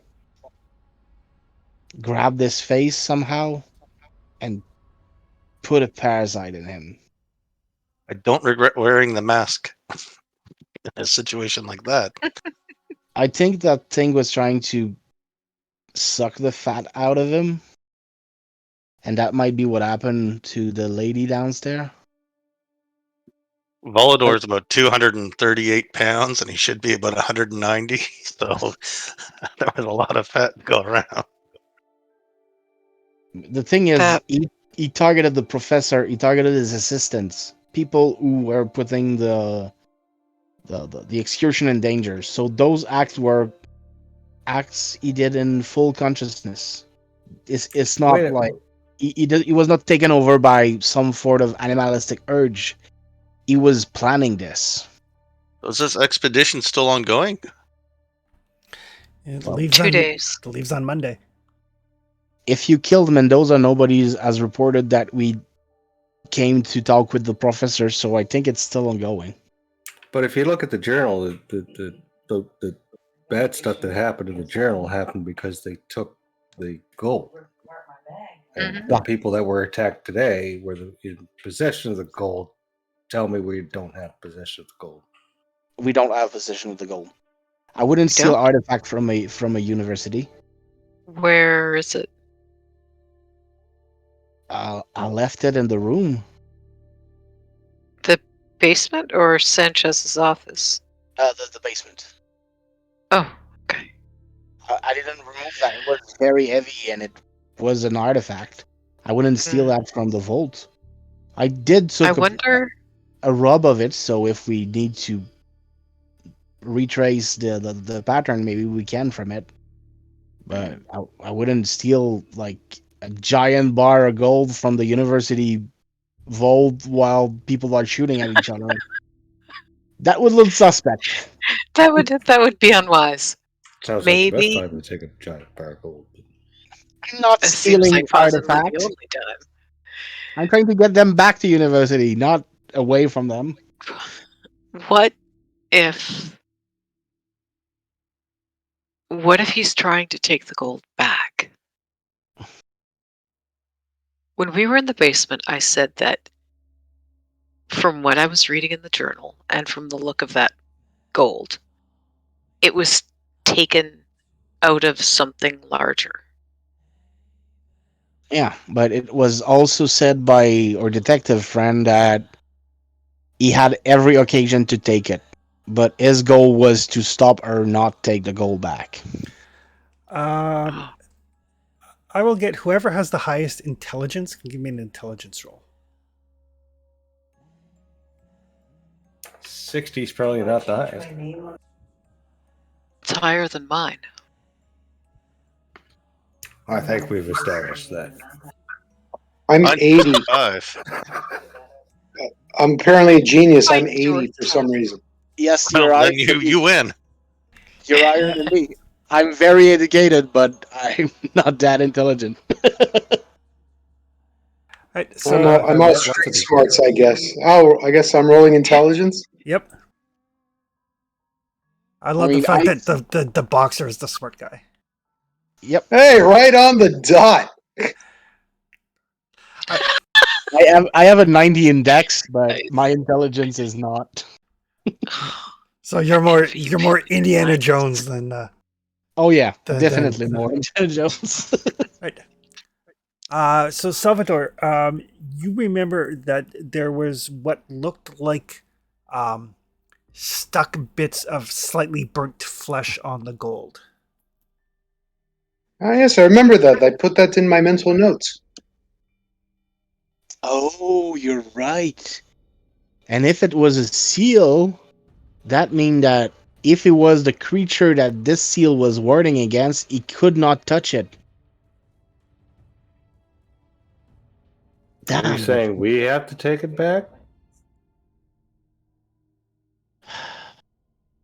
No, but if we have swung it at him, that would have been of great effect. It weighs 35 pounds. Yeah, I'm not the kind of guy who actually could swing that at him. But if it burns him when he touches him, if we ever need to put him down again. And Jackson will look over at Luther. He's been quiet the whole time, kind of thinking. It's like, and when Luther says, "Send me, we have to take it back," he'll just look at Luther and say, like, there's a saying that you might be familiar with. It says, the only thing necessary for the triumph of evil is for good men to do nothing.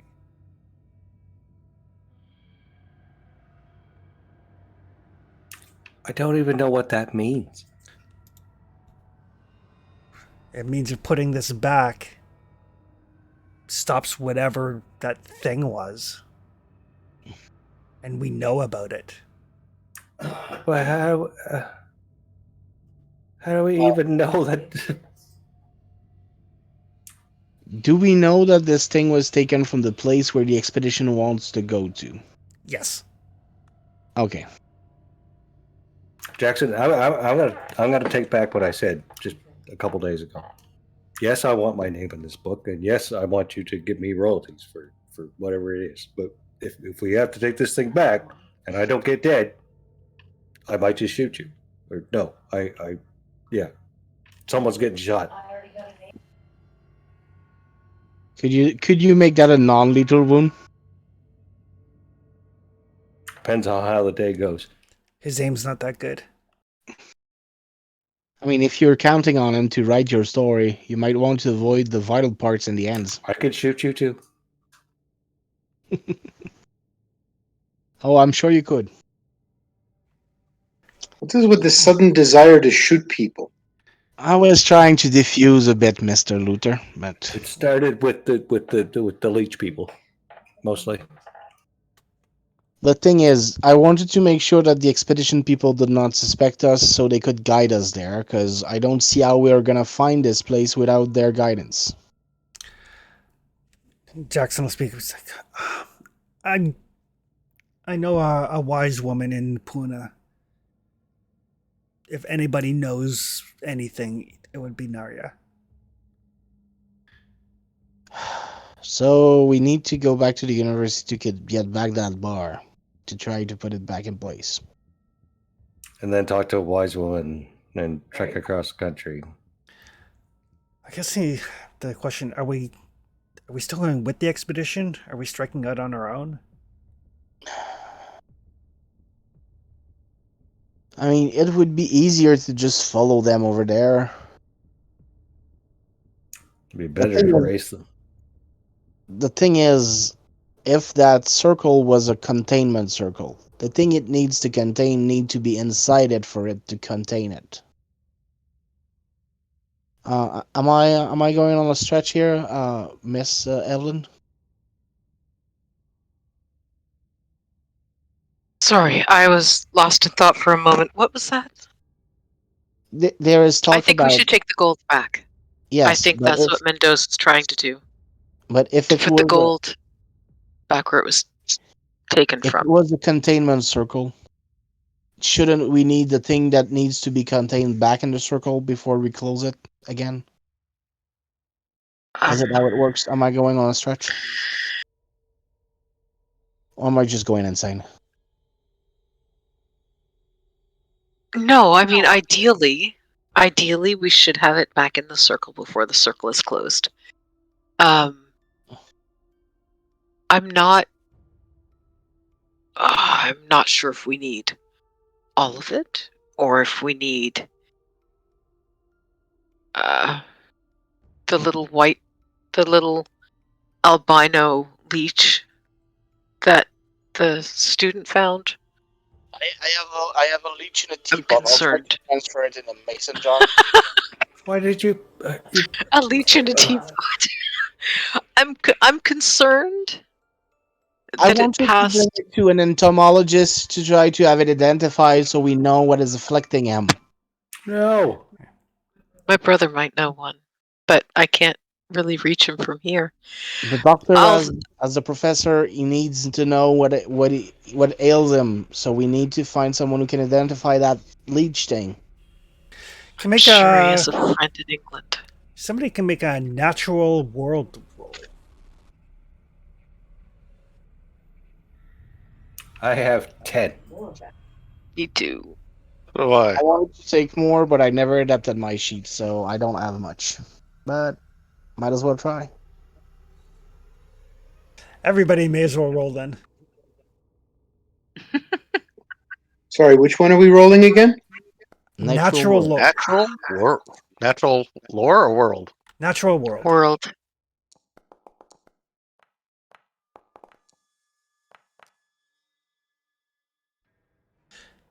You guys don't know shit about the natural world. Fuck no. We're Americans. Well, some of us are. So yeah, unfortunately, you don't know any zoologists here in Peru. Definitely an option. But Evelyn, I will point you to, since you're the one that's done the reading, the last paragraph of the confession. Okay.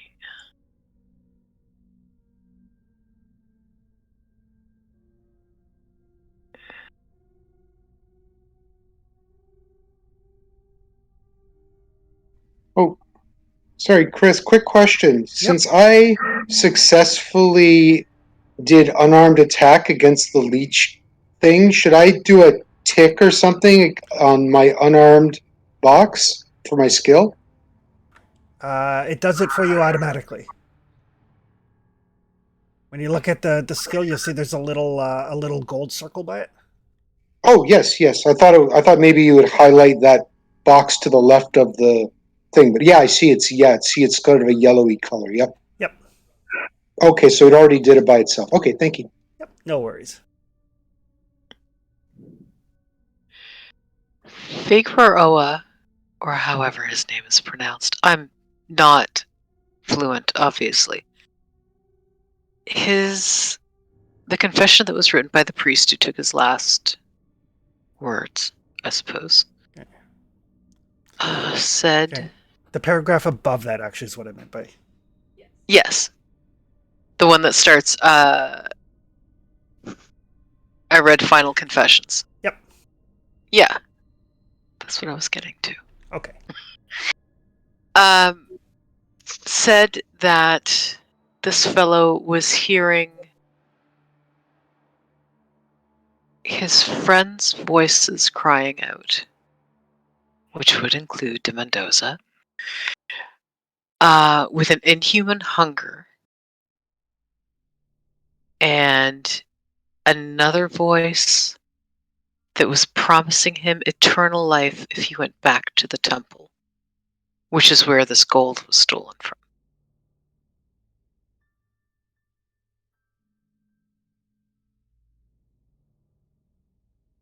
So, a temple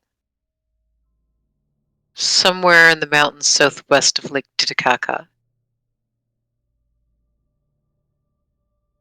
Intricate gold carvings sounds precisely what their piece of gold looked like, with little etchings all through it. They disturbed something that shouldn't have been disturbed.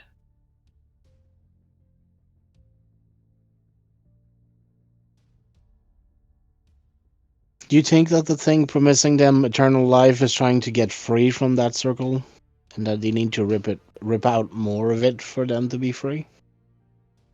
Well, I'm not sure why. I don't know what the return.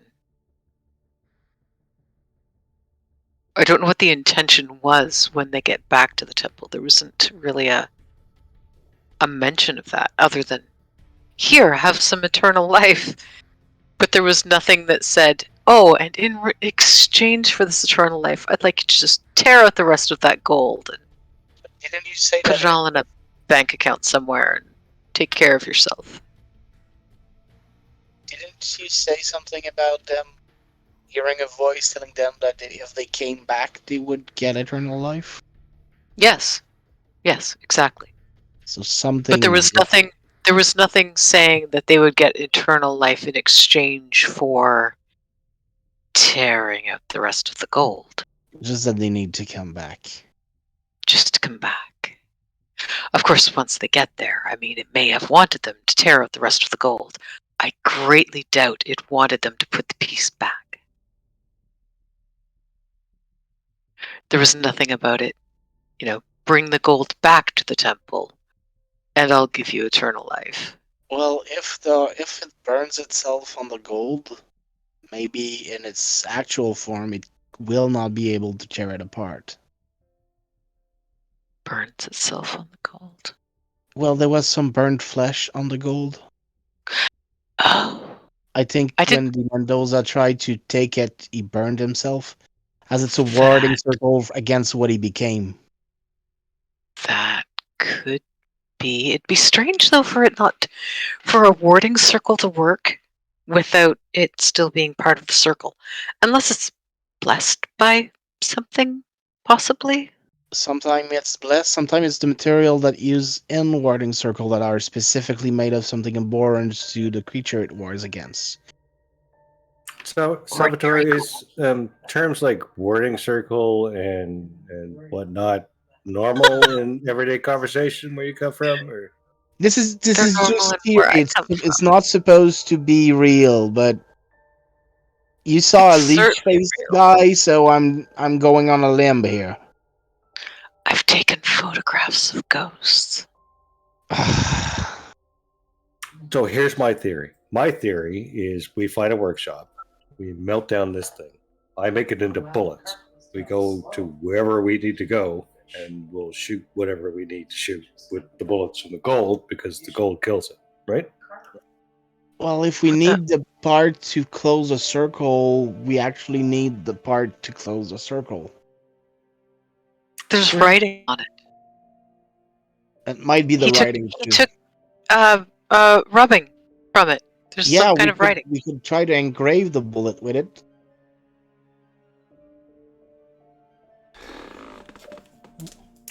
I don't. Okay, so we're taking it back. That's what we're doing? Okay, if it's just gold, it looked like gold. Your idea of a bullet might work, but let's just buy a bit of gold and make bullet. You can make bullet? I could make stuff, but If we could I- buy Another thing we bullets could if do it is doesn't matter. I mean, if we just we could also if it's weak to gold with that symbol, we could make a bullet head with gold and inscribe that symbol on it, and you could try to shoot him with it. We don't need to use the gold from the university, but we would need the gold from the university to close the circle.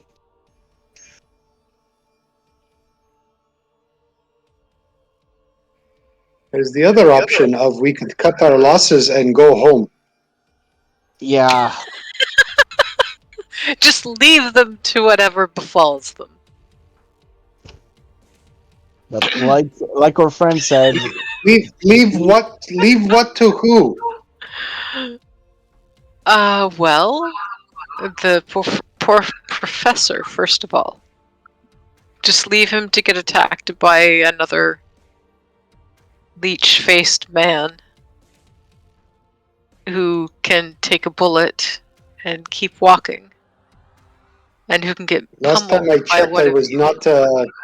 Last time I checked, I was not a police officer with any authority to go around, or a soldier. So these sound like things that should be taken to the authorities and let the authorities deal with it. Luther's the only one here that knows any of the people. Jackson and I are going to take this bar back and return to wherever it goes because he's got to write a book, and I'm not going to shoot him. Maybe And I'd like a rematch with Eelface. it's kind of dead. Yeah, I don't know. he You was find a body? gone when we got into the office. Really? Either somebody picked it up or he picked himself up. We've only been making movies for 5 years in Mexico, and that's already a cliche. If you know body, he's not dead. All right. In fact, wouldn't he be with the professor? Isn't he part of the crew? Not the professor. But the I'm just dwelling on the fact of what your friend said. Evil triumph when good men do nothing. That's the predicament we find ourselves in, isn't it? Like, even if we tell the authorities, what are we going to tell them? That there's a leech-faced conquistador sucking the fat out of people? Don't think that would work.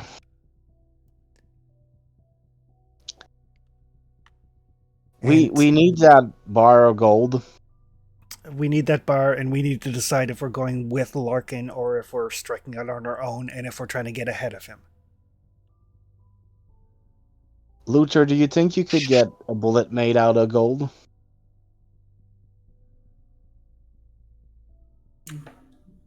I would think so.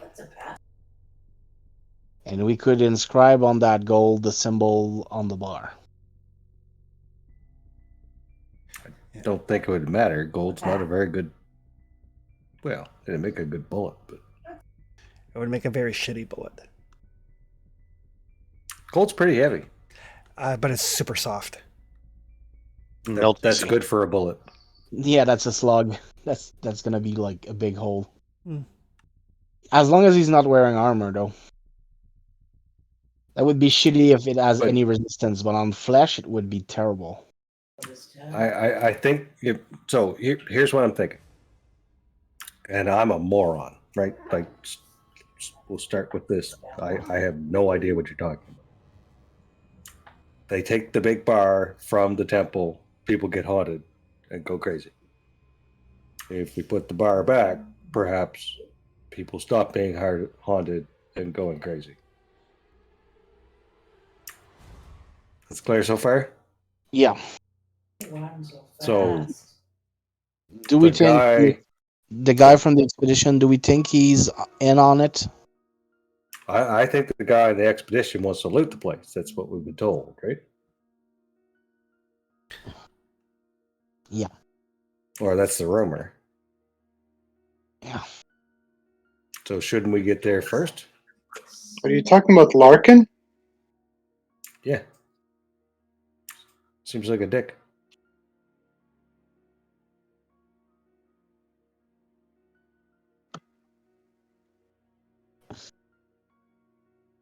I don't suppose we have a plan, right? Can make a luck roll. Somebody. I'll make a luck roll for a plane. Can you spend luck on a luck roll? I don't think you can. God damn right, there's a plane. Perfect. There is. There are some small planes. You do know that since Luther is a skilled pilot, the big problem with going from Lima to Puno by plane is the fact that you need to cross the Andes. It has never been done. And historically speaking, doesn't happen until like 1923. Close enough. But if you don't want to take that risk of crashing in the Andes like, a soccer team, you could probably charter a plane from Lima to Melendo, and then from there take a train or a car to Puno. So you know that there are places here that charter planes. You know that both Salvatore and Volador have a fair bit of money. The only question is, do you fly to Melendo and then take the train, or do you risk crossing the Andes? I'm thinking time's important. And give me a navigation roll. Navigation?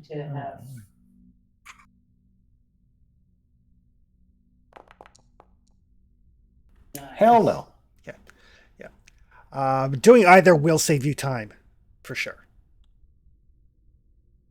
How much time, you don't know.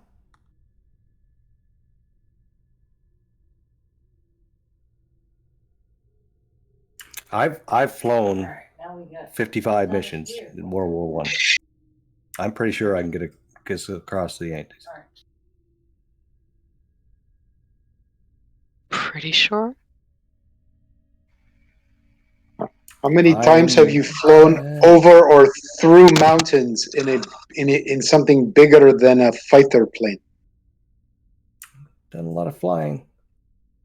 Is there any place for the That didn't plane answer my question. I'm 81% sure. Is there any place to land that plane in that city?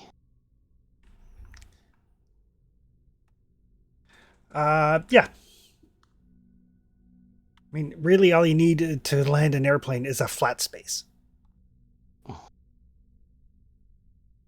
There's no airport, God no, but there is plenty of flat land.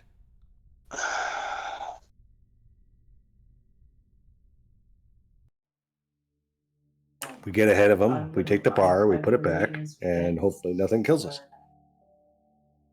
What prevents him from looting the place up after we've been there?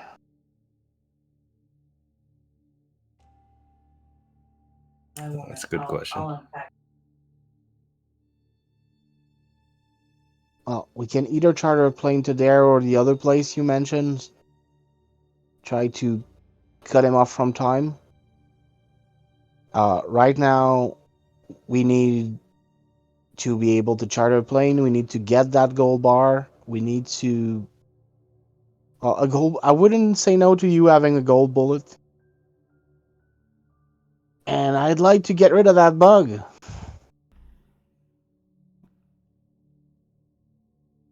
I mean, we could put the bug on the stove right now. I'd like to either bring the information to the doctor who's trying to save the professor. I could bring it to the hospital, see what the hospital has to say about it. Maybe they know who they can bring that parasite to. Might be the best way to deal with it. Or we could put it on the stove and just turn the heat up. That wouldn't help the professor. He might have more of those things. Or eggs. Just as a note, remember it's 1921, so if the hospital doesn't have an expert in parasites, it's going to take them weeks to get any information. Could the university have somebody able to answer those kind of questions? No, they don't have a zoology department. Okay. Well, I can try to bring it to the hospital if they don't have a parasite expert. At least they can send it to one, and maybe they'll get answer. I'm not gonna wait for the answer. I'm just gonna be rid of the bugs, and I will have done everything I can to help the professor. I'm avoiding guilt, aren't I? Or you could just give me the coffee pot, and I will go make some tea. And we won't have to worry about this particular bug anymore. Uh, How does it help the professor? It doesn't. If I just go dump it at the hospital, we might be able to help him, and we get rid of the bug. But maybe that bug can bite somebody. I don't think it's gonna survive long outside of the body anyway. I can kill him before I bring it to them if that's make you more comfortable. Much, much more comfortable. Let me make a solution with vinegar and something to preserve it with salt. I'll start the stove. It doesn't need to be boiled. The vinegar and salt solution should kill it. And if we do boil vinegar, it's gonna make a cloud of noxious fume. So, just for the sake of brevity, you can easily kill / preserve the larva and get it shipped off to the hospital. Yep. You guys are going to charter a plane? And we need to get the gold bar first. Yep.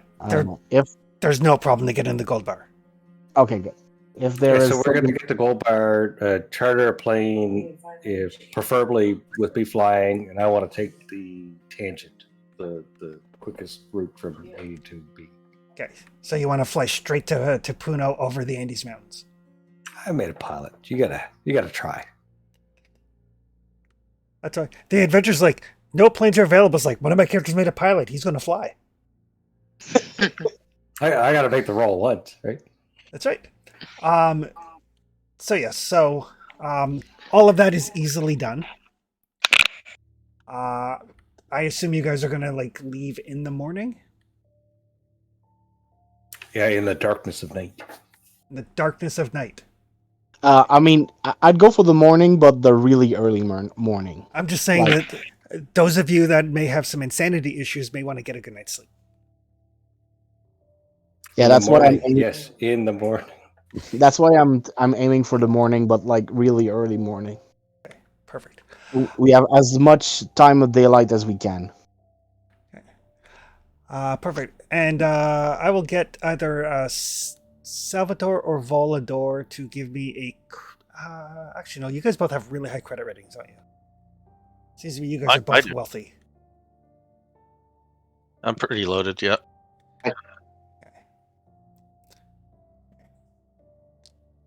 Perfect. So yeah, between the two of you, you guys can easily come up with the cash to charter an airplane.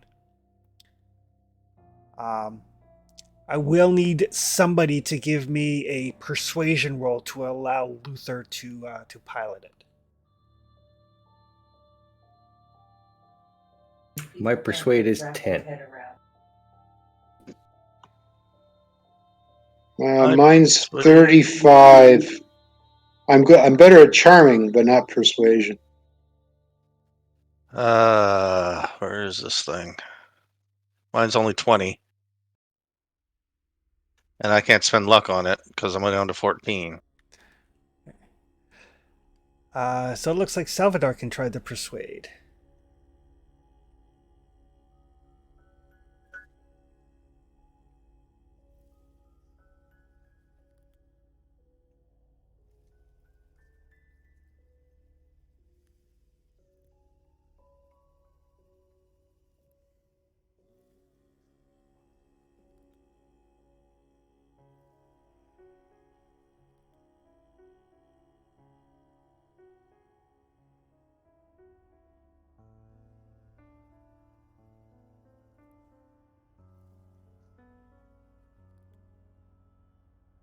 Oh, this is cool. I can click on character sheets to request rolls. So in the chat there, Mark, you should see a thing that comes up that says persuade for Salvador, and then you can hit roll and it'll roll it for you. Nice. Oh, that's neat. That makes life very easy. That is cool. I also found out that I have this thing called a keeper tool, where I don't know what you guys say on your end, but that's a decoy roll on my end. All question marks for us. Yeah. Yep. So Keep I it part of Yeah, the I roll see. for the I dice. see question marks. Yep. So if you click on the chat there, Mark, where it says roll, should be able to make a persuade roll for Salvatore. Thought I did. I'll do. But yeah, the question marks, I don't actually roll any dice, I just hit a decoy button. Okay, I just rolled, Sneaky. but I don't see the result on the screen. Didn't come.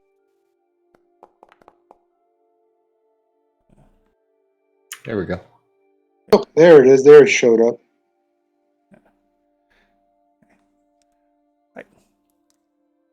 So you can get a plane, but they are not willing to let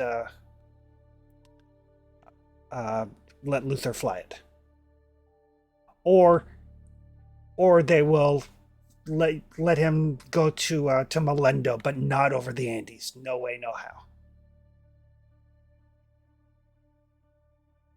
I mean, it doesn't mean you can't. It just means that you'll be flying an illegal flight plan, which is highly unethical for a pilot.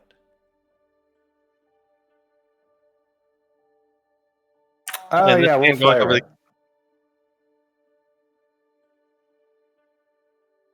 I mean, there's bound to be shenanigans before we get there anyway. So So Milando. sounds like it.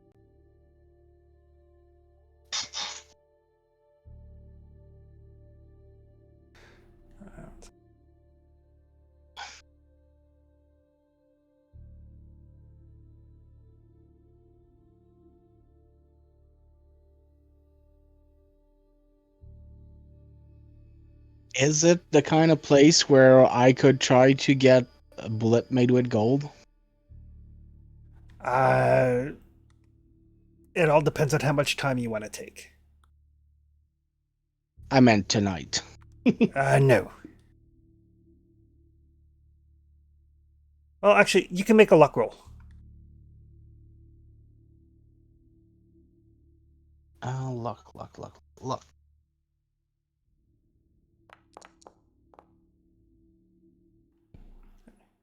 Oh, almost. No, you can't. You don't know of any weaponsmiths or anything here in Lima. Right.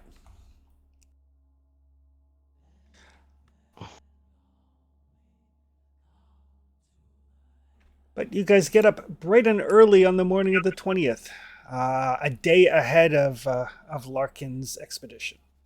Do I have any hit points back? You do not, because you have a major wound. Oh, so 2 days in the hospital wasn't counted as first aid. It takes at least a week to heal a major wound. Okay. And until the major wound is dealt with, you don't regain any hit points. Like if you get hit again, somebody can try first aid again to restore a hit point to you, but without like significant hospital time, you're like, I'm gonna stand back here and shoot people. That worked. I'll try in Milador. Maybe it's easier if I just ag for buckshot. Yeah, it'll take them like a day. We ain't got time for that. No, when we land. Like we're leaving now, but when we land, I'll try to see if I can get into buckshot made out of gold. You can give me a luck roll. I love that luck is a stat, so the game master doesn't actually have to go like, eh. Nope. No luck. Nope. I'm trying to get looter plans on rail, but Yeah. it's just not lucky enough. All right. From Melendo, it's easy enough to catch a train to Puno if you so want. Yeah, I think we're in a bit of a Travel montage. race. Yep. Travel montage. I actually looked up, like, if I had After Effects, I could actually do like a little red traveling line on the map. Oh, that'd be neat. But I'm like, then I'm like, I have to get Adobe, and then I have to learn After Effects. And...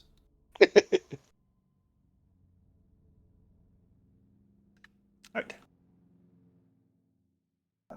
Puno. But yeah, it takes like very little time to fly from Lima to your destination. Larkin is leaving by truck, so it's probably going to take him 2 or 3, maybe even 4 days just to get to here, and then he's going to have to travel from here to Puna, which is like another couple of days, unless he takes train. But after a few days travel through the gorgeous Andes Mountains, and I need everybody to give me con rolls. Con. Constitution rolls. Okay.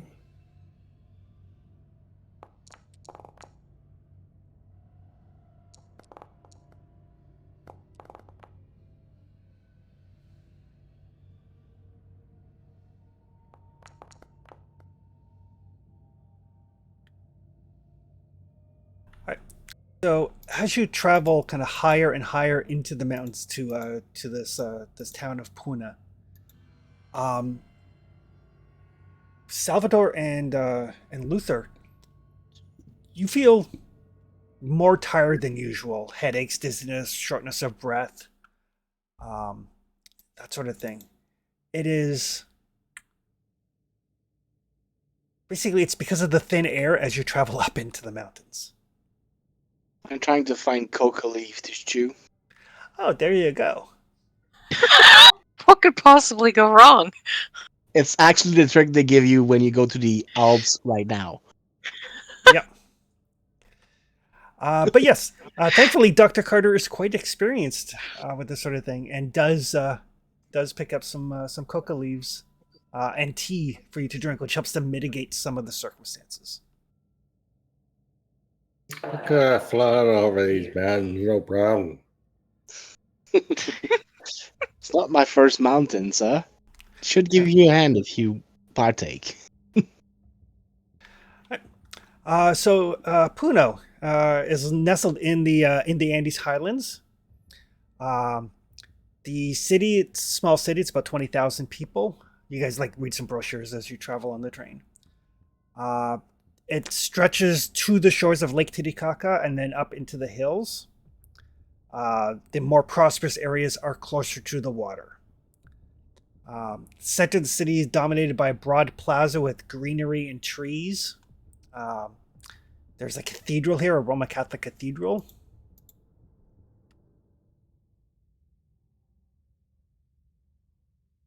The countryside is basically there's farms that grow like maize, potatoes, quinoa, that sort of thing, and llamas. There are huge herds of llamas as a common sight. As you arrive in Puna, people kind of are staring at you like this is not a tourist location. But there are markets, there are stores. They do have stuff for expeditions into the mountains. If there's anything in particular you want to pick up.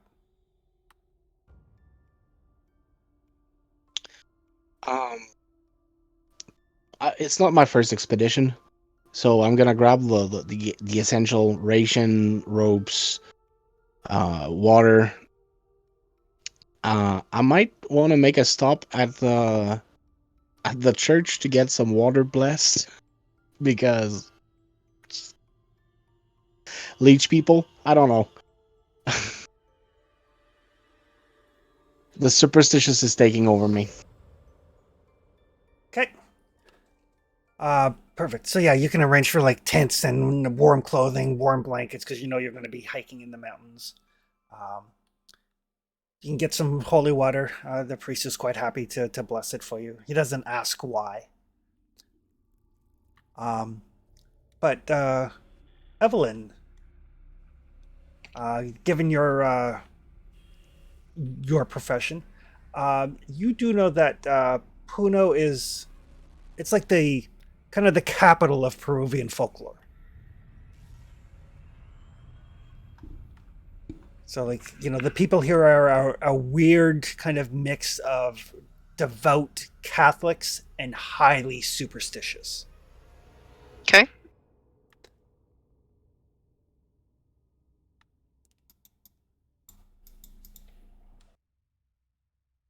And when you arrive, as you guys start to go about, getting your equipment and stuff, Elias says, I'm gonna see if I can find Naira.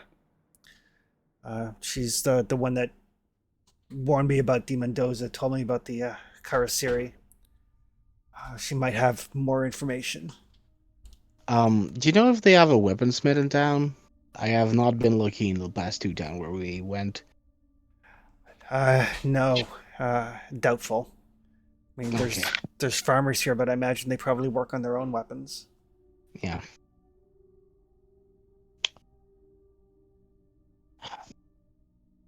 I mean, if you find a workshop, I could probably put something together. I'll check Try. I'll check while I gathered the materials. Okay.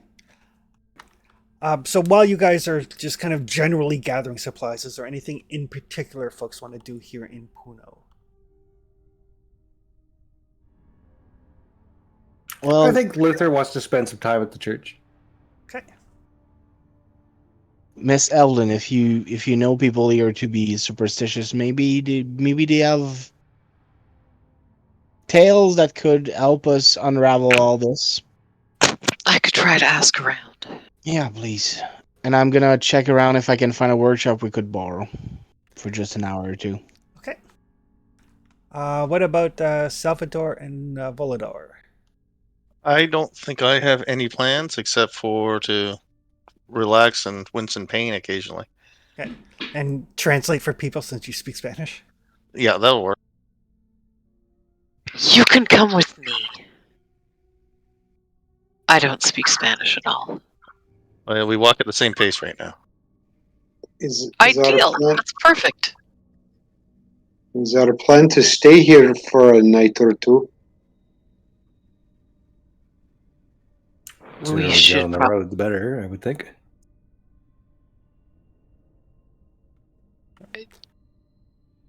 Do Depends we on. have a plan for overnight? Well, that's what I was wondering. If we're planning to stay for a night or so, I can try and do my best to secure us accommodations. I think we should stay the night and leave tomorrow morning. We don't want to leave in the middle of the day, burning daylight. So, at least for tonight, we should stay in town. Depending Leave on at how much time it sunrise. takes us to get the information on where we're going. But as soon as we have it, I suggest we leave the next morning early. So Sounds yes, right. if you can find us a place to stay for the night, that would be good.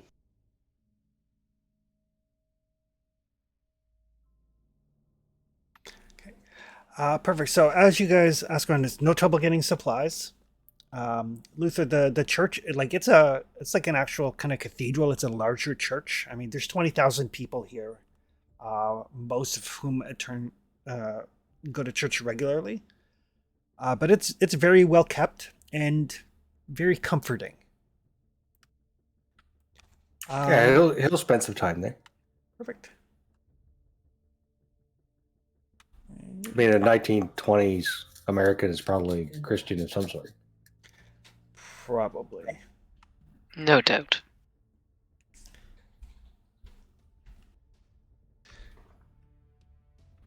And you can give me a sanity roll. I am terrible at sanity rolls.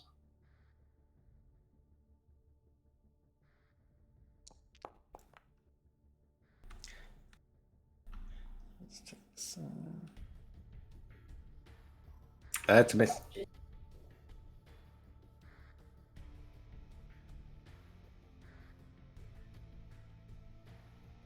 Let's check this one.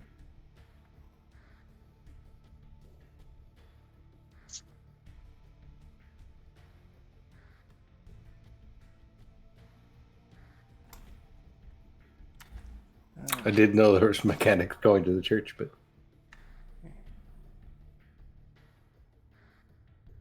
I assume if you do stuff to help your sanity, like having a drink, going to church, you might have a chance to gain some back. Yes, you can gain 4 back. 4. Wow.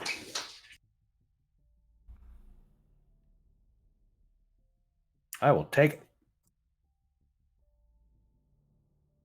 Actually, I shouldn't. I should specify you can gain 4. It's not gaining 4 back because when you gain sanity, you can go above your starting amount. Oh, I'm well below my starting. All right.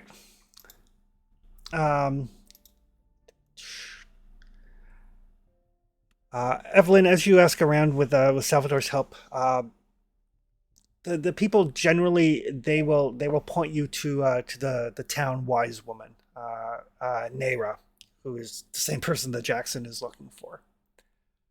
She's, uh, as they say, as old as the hills. She knows all of the stories. She knows all of the people. She knows the history of the land. She has birthed many babies and given many funerals.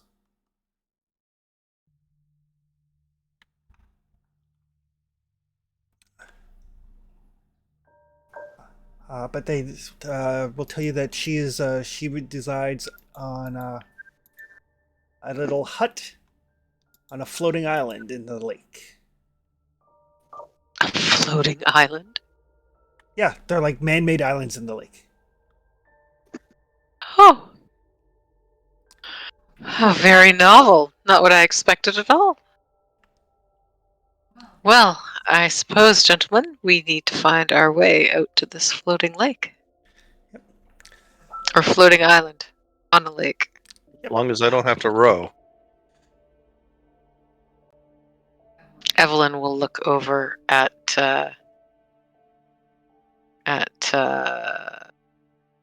Caputo. Would you be so kind?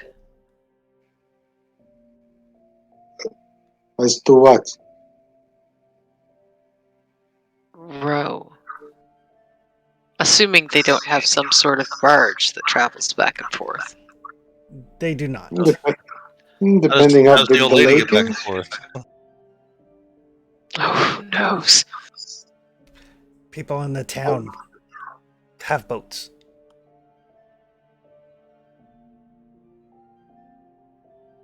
So I imagine she rows. And I imagine she's quite a bit more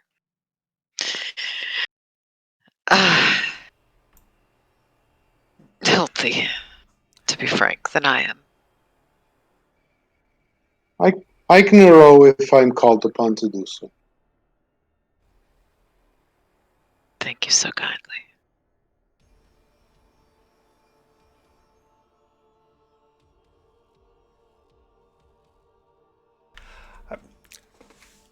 So you guys can easily get a little boat to row you out to the island. The townspeople are quite happy to show you the way.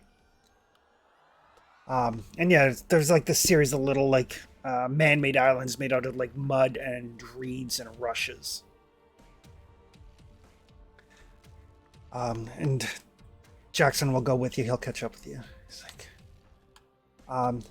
Naira is a Yatari, town healer, wise woman.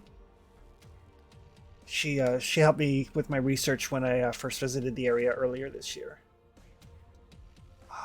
I thought what she was telling me was superstition. I don't think so. Well, whatever that thing was, I don't think so either. At this point, I think she was probably being quite forthright with you.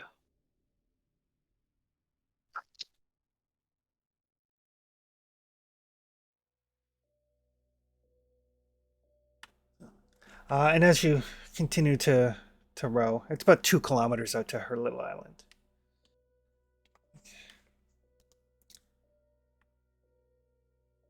You arrive at the island, and she has like a little kind of like handmade home.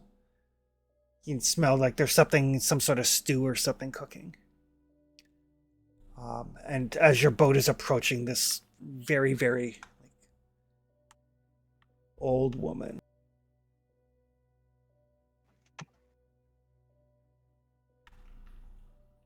I have pictures of. That's an old woman. And she calls out in Spanish, greeting Jackson. It's like, oh, my friend, you've come back. It's like, yes. He makes a joke about he couldn't stay away from her fish stew. She's like, come inside. Between Elias and Salvador, they translate for you.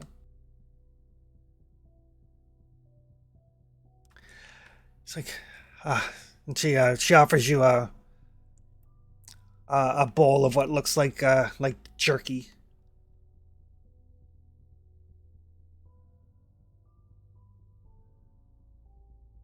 Like, eat. What is it?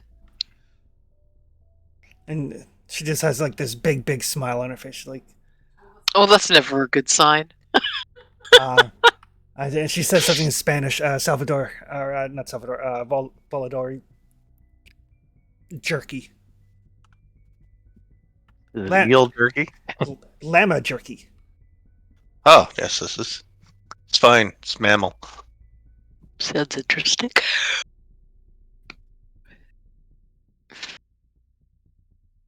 Oh, she'll take a piece. Okay. And she's like, as you take the piece, she's like practically like hunched over, kind of like rubbing her hands together, like watching you, waiting for you to eat it. And I'll pretend I love And the D&D players and us all recoil. Evelyn will give it a delicate little sniff first. Okay. It smells. Before she tries a nibble. It smells smoky. Well, that's, I think, part of the experience. Jerky isn't on my usual menu. It's the other white meat. I don't think llama is white meat. No. She's gesturing and saying in Spanish, she's saying like, eat, good for you. I'll eat it for sure. Okay. When you go to take a bite, it is rock hard. And very, very woody. Right. And she starts like just laughing hysterically. She's like, this big one eats tree bark. I'll wink at her like I was in on the joke the whole time. Yeah. She's like, come, real food, tea.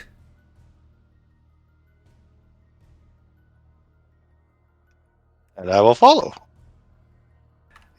And she leads you into like her humble little house. It looks like she doesn't live here permanently. But in very kind of rapid fire Spanish, she tells Jackson that she thinks that the Karasiri are after her. That she knows they know she talked to him. So she moved to this island to protect herself.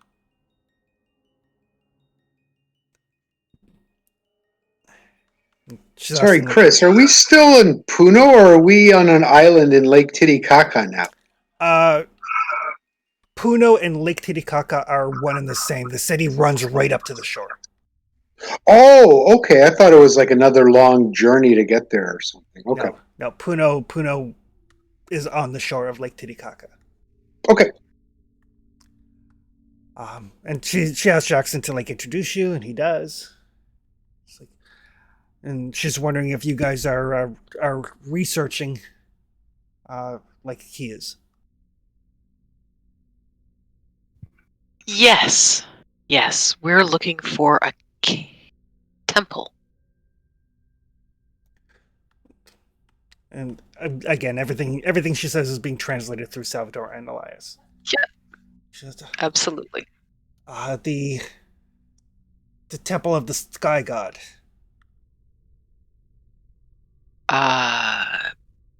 Most likely.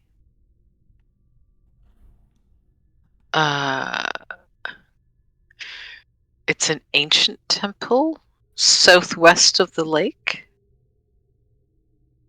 Pyramid shaped. I know the stories. Yes.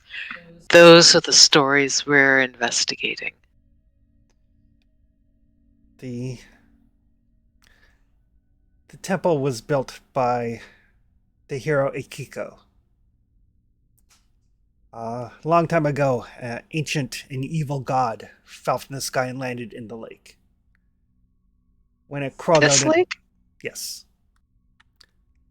When it crawled out, it brought hunger, devouring all it touched. The trickster Akiko told the evil god where the most nutritious food was, convinced it to crawl into an old armadillo burrow, placed stones above the burrow, trapping it below. And he told all of the people that this was a sacred site. They built a temple there, binding it in place with spells of gold. The god from the sky still lives underneath the temple, or so they say. Wise people know to avoid it.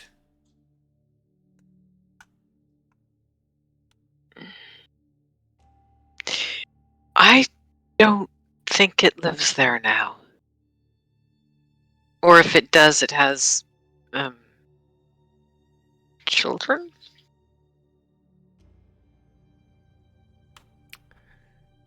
Many of the gods have children. Yes, well, we have one in a small jar. And we think it came from this temple.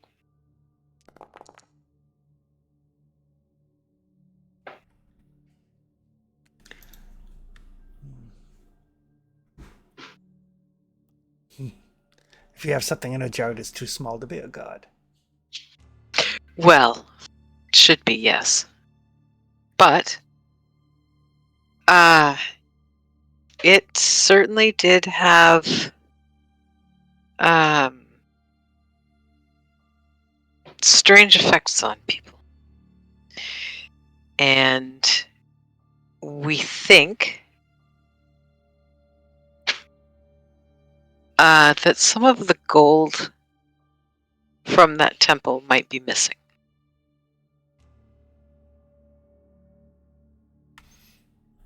That would be very bad. Mm.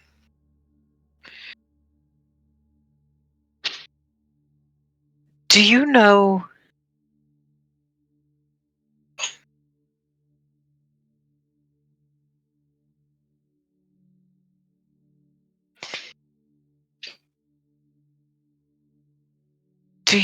what it looked like? Did the stories mention that?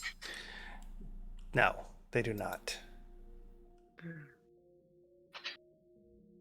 It's a pity. But when I was a young girl, I saw the temple with my own eyes.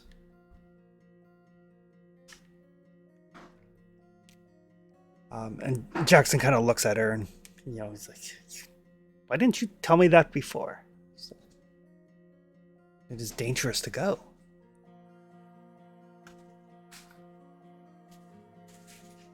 The god still sleeps. It is hungry.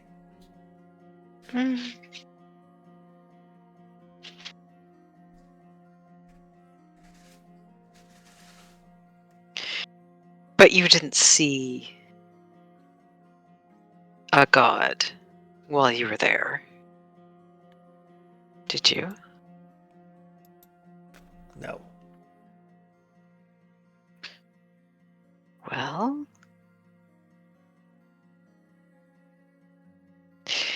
if this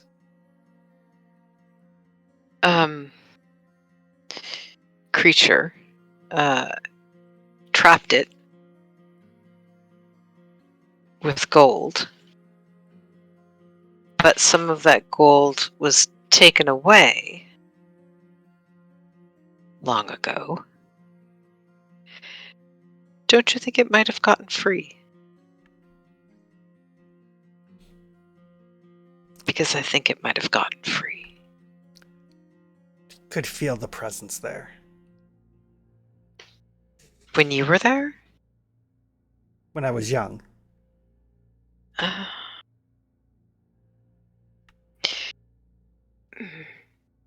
maybe it has young? Or can make other people do things on its behalf? Maybe it is an evil god. Yes. And a very hungry one, from what I understand. It devours all it touches. Mhm. If it were to be free, Puna would not be here. Yes, that would be a problem.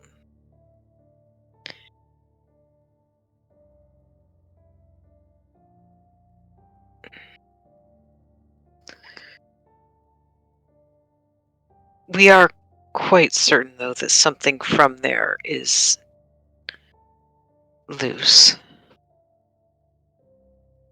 And it's certainly hungry. Sort of a... Do you know what a leech is? Yes. And she kind of It gestures looks... vaguely at the lake. Yeah, I know. I don't... Evelyn doesn't know what kind of creatures live in these lakes. It looks like a white leech.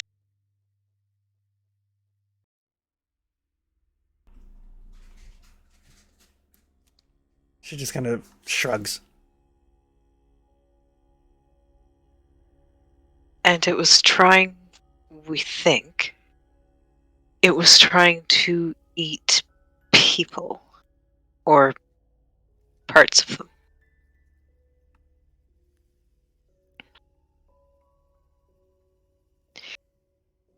Do you read, No. oh, I was going to say the symbols from the temple, but all right.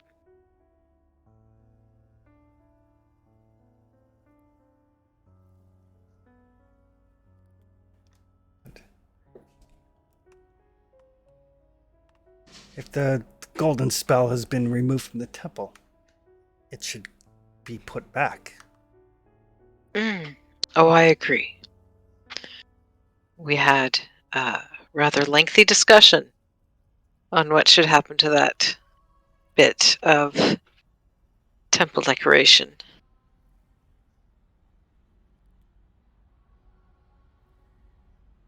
But that's really more Dr. Carter's area. Would you be able to take us to the temple in the morning? No. Would you be able to show us how to get there on a map? Yes. Oh, wonderful. That will have to do, I suppose. The temple is evil. Smart people do not go to the temple. Oh, well. Yes.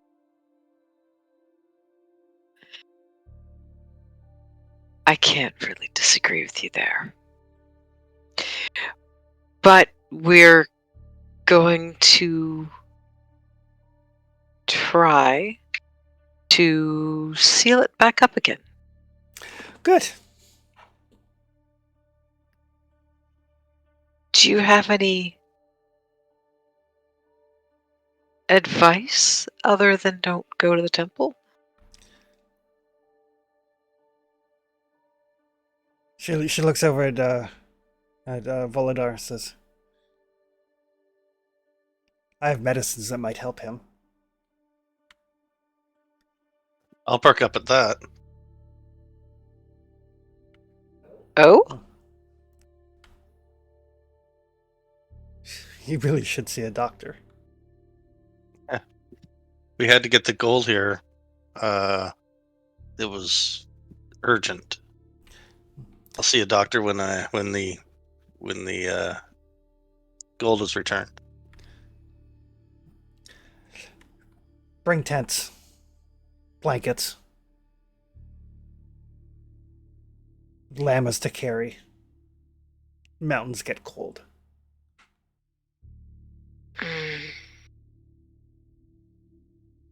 All right. I'll provision those.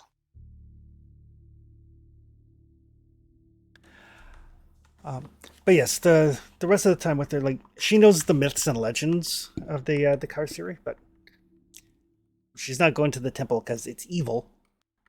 But she can tell you where it is. She is not an occultist by any stretch of the imagination. Nor is she stupid.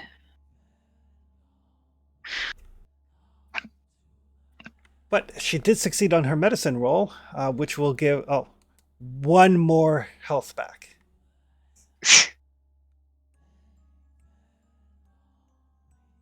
Awesome. Thank you. So brings you up to like 5. Well, 6 actually. Oh, there you Ways your reason to gain back. But yes, she can let you know that the temple is about 3 days cross country, kind of southeast from Puno. She does warn you to be careful of jaguars and anacondas. Great.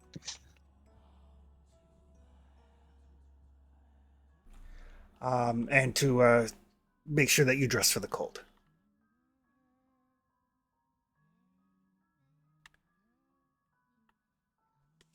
For the rest of you, How long? 3 days. Sorry. 3 days there and back, or 3 days just to get there? 3 days there. It's 110 kilometers cross country. Yikes. But for the others, you can easily find there's not really a hotel here in this town, in this city, but there are like people who rent out rooms in their personal houses. So it's far from luxury, but there is a place where you can spend the night if you wish. Good enough. There's no workshop per se, but I mean, there's a lot of farmers and fishermen, so there's a lot of people around with tools. Well, if we can rent a side home in a place, maybe we can rent someone's workshop. Like not a real workshop, but where he does his tooling. Yep. And yeah, some of these guys, they're farmers. They need to protect their llamas from the jaguars and stuff. So they do have like hunting rifles and shotguns. And given the remote nature of it, there are like a guy or two who makes bullets. So you can definitely, if you're spending the night here, that would give you enough time to try to make either bullets or buckshot. Well, I'd rather have bullet. So if we can make bullet, I'd go with that. Okay. That would be a mechanical repair roll. Mine's 50. Yeah, I assume you're better than me at that. For once, I did not do a craft character. Ooh. Well done. Oof. That is an extreme success, a critical success. So I imagine you're not going to need a lot of gold to make a bullet, so you probably just like scrape some off of the piece that you're carrying, Careful not to damage anything that looks like it might be important. Very fine shavings. Very fine shavings. And then, melt it down and cast it. So yeah, with the extreme success, I'll even give you like 2 golden bullets. 2 whole bullets. 2 whole bullets. I'll keep one for my rifle, and we'll have one for the pistol. Okay.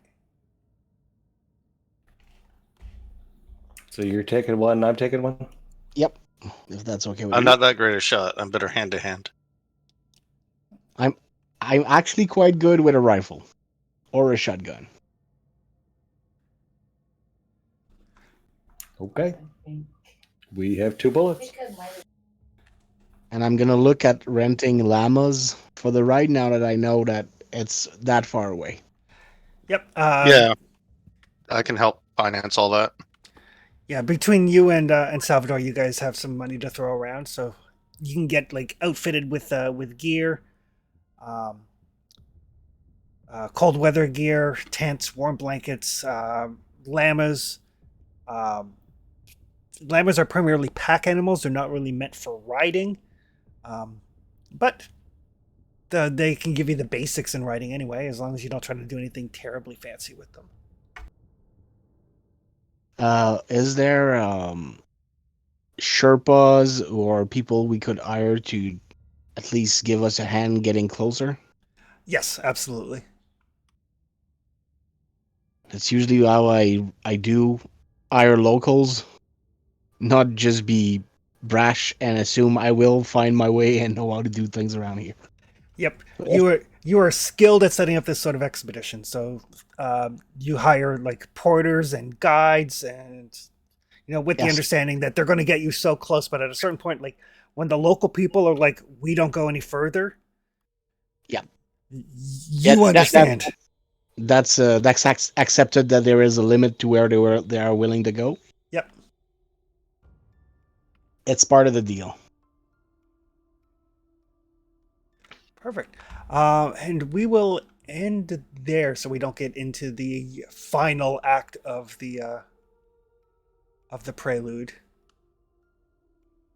All right. It does look like we're running into hell. Not quite yet. All right. So on your character sheet, I opened up development phase. If you just click on recover luck points, it will see if you guys get any luck points back. Sorry, where do we find that?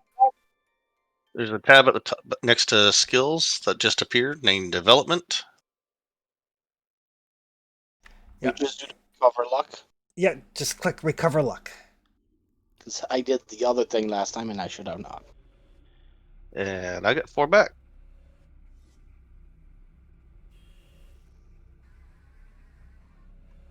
I clicked it and I'm not sure if I got anything back. You did not. Okay. You need to Luther. roll the bottom luck. Luther did not. Evelyn. Ooh, Evelyn's went up by 10. Yeah. Wow. Nice shot. Yeah. And Volador's went up. Perfect. So yes. So next week we will undoubtedly finish off the prelude, and probably get into at least the initial start of the first chapter of the adventure. Sounds good. Just so you guys know, if you want to start putting some thought into it, because there's going to be 4 years between this prelude and the start of the actual adventure.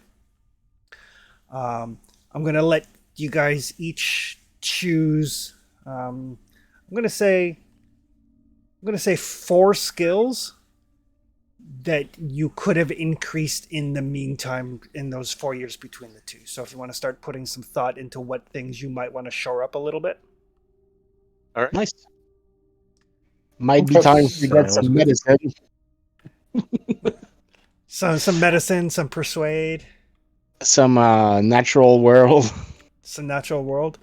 And Could one of the Sherpa help me get some animal training?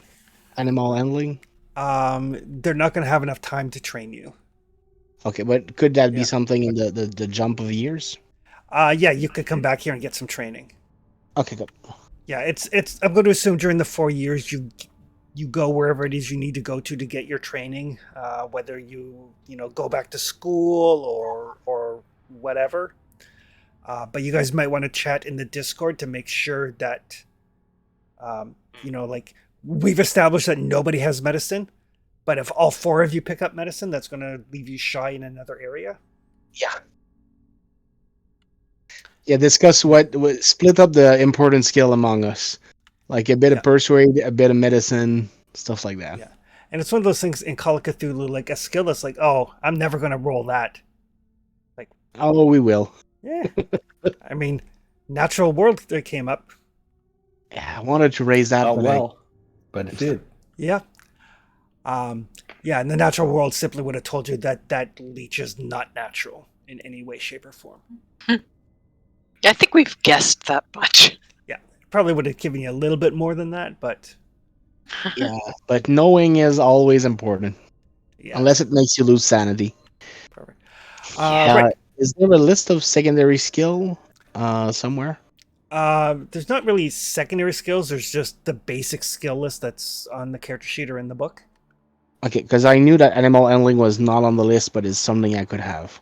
Yeah, there's a couple of skills that are uncommon skills, which are things like animal handling, hypnosis. Okay, That's uncommon. That sort of thing. Okay, more uncommon than I expected. Yeah, artillery I think is uncommon.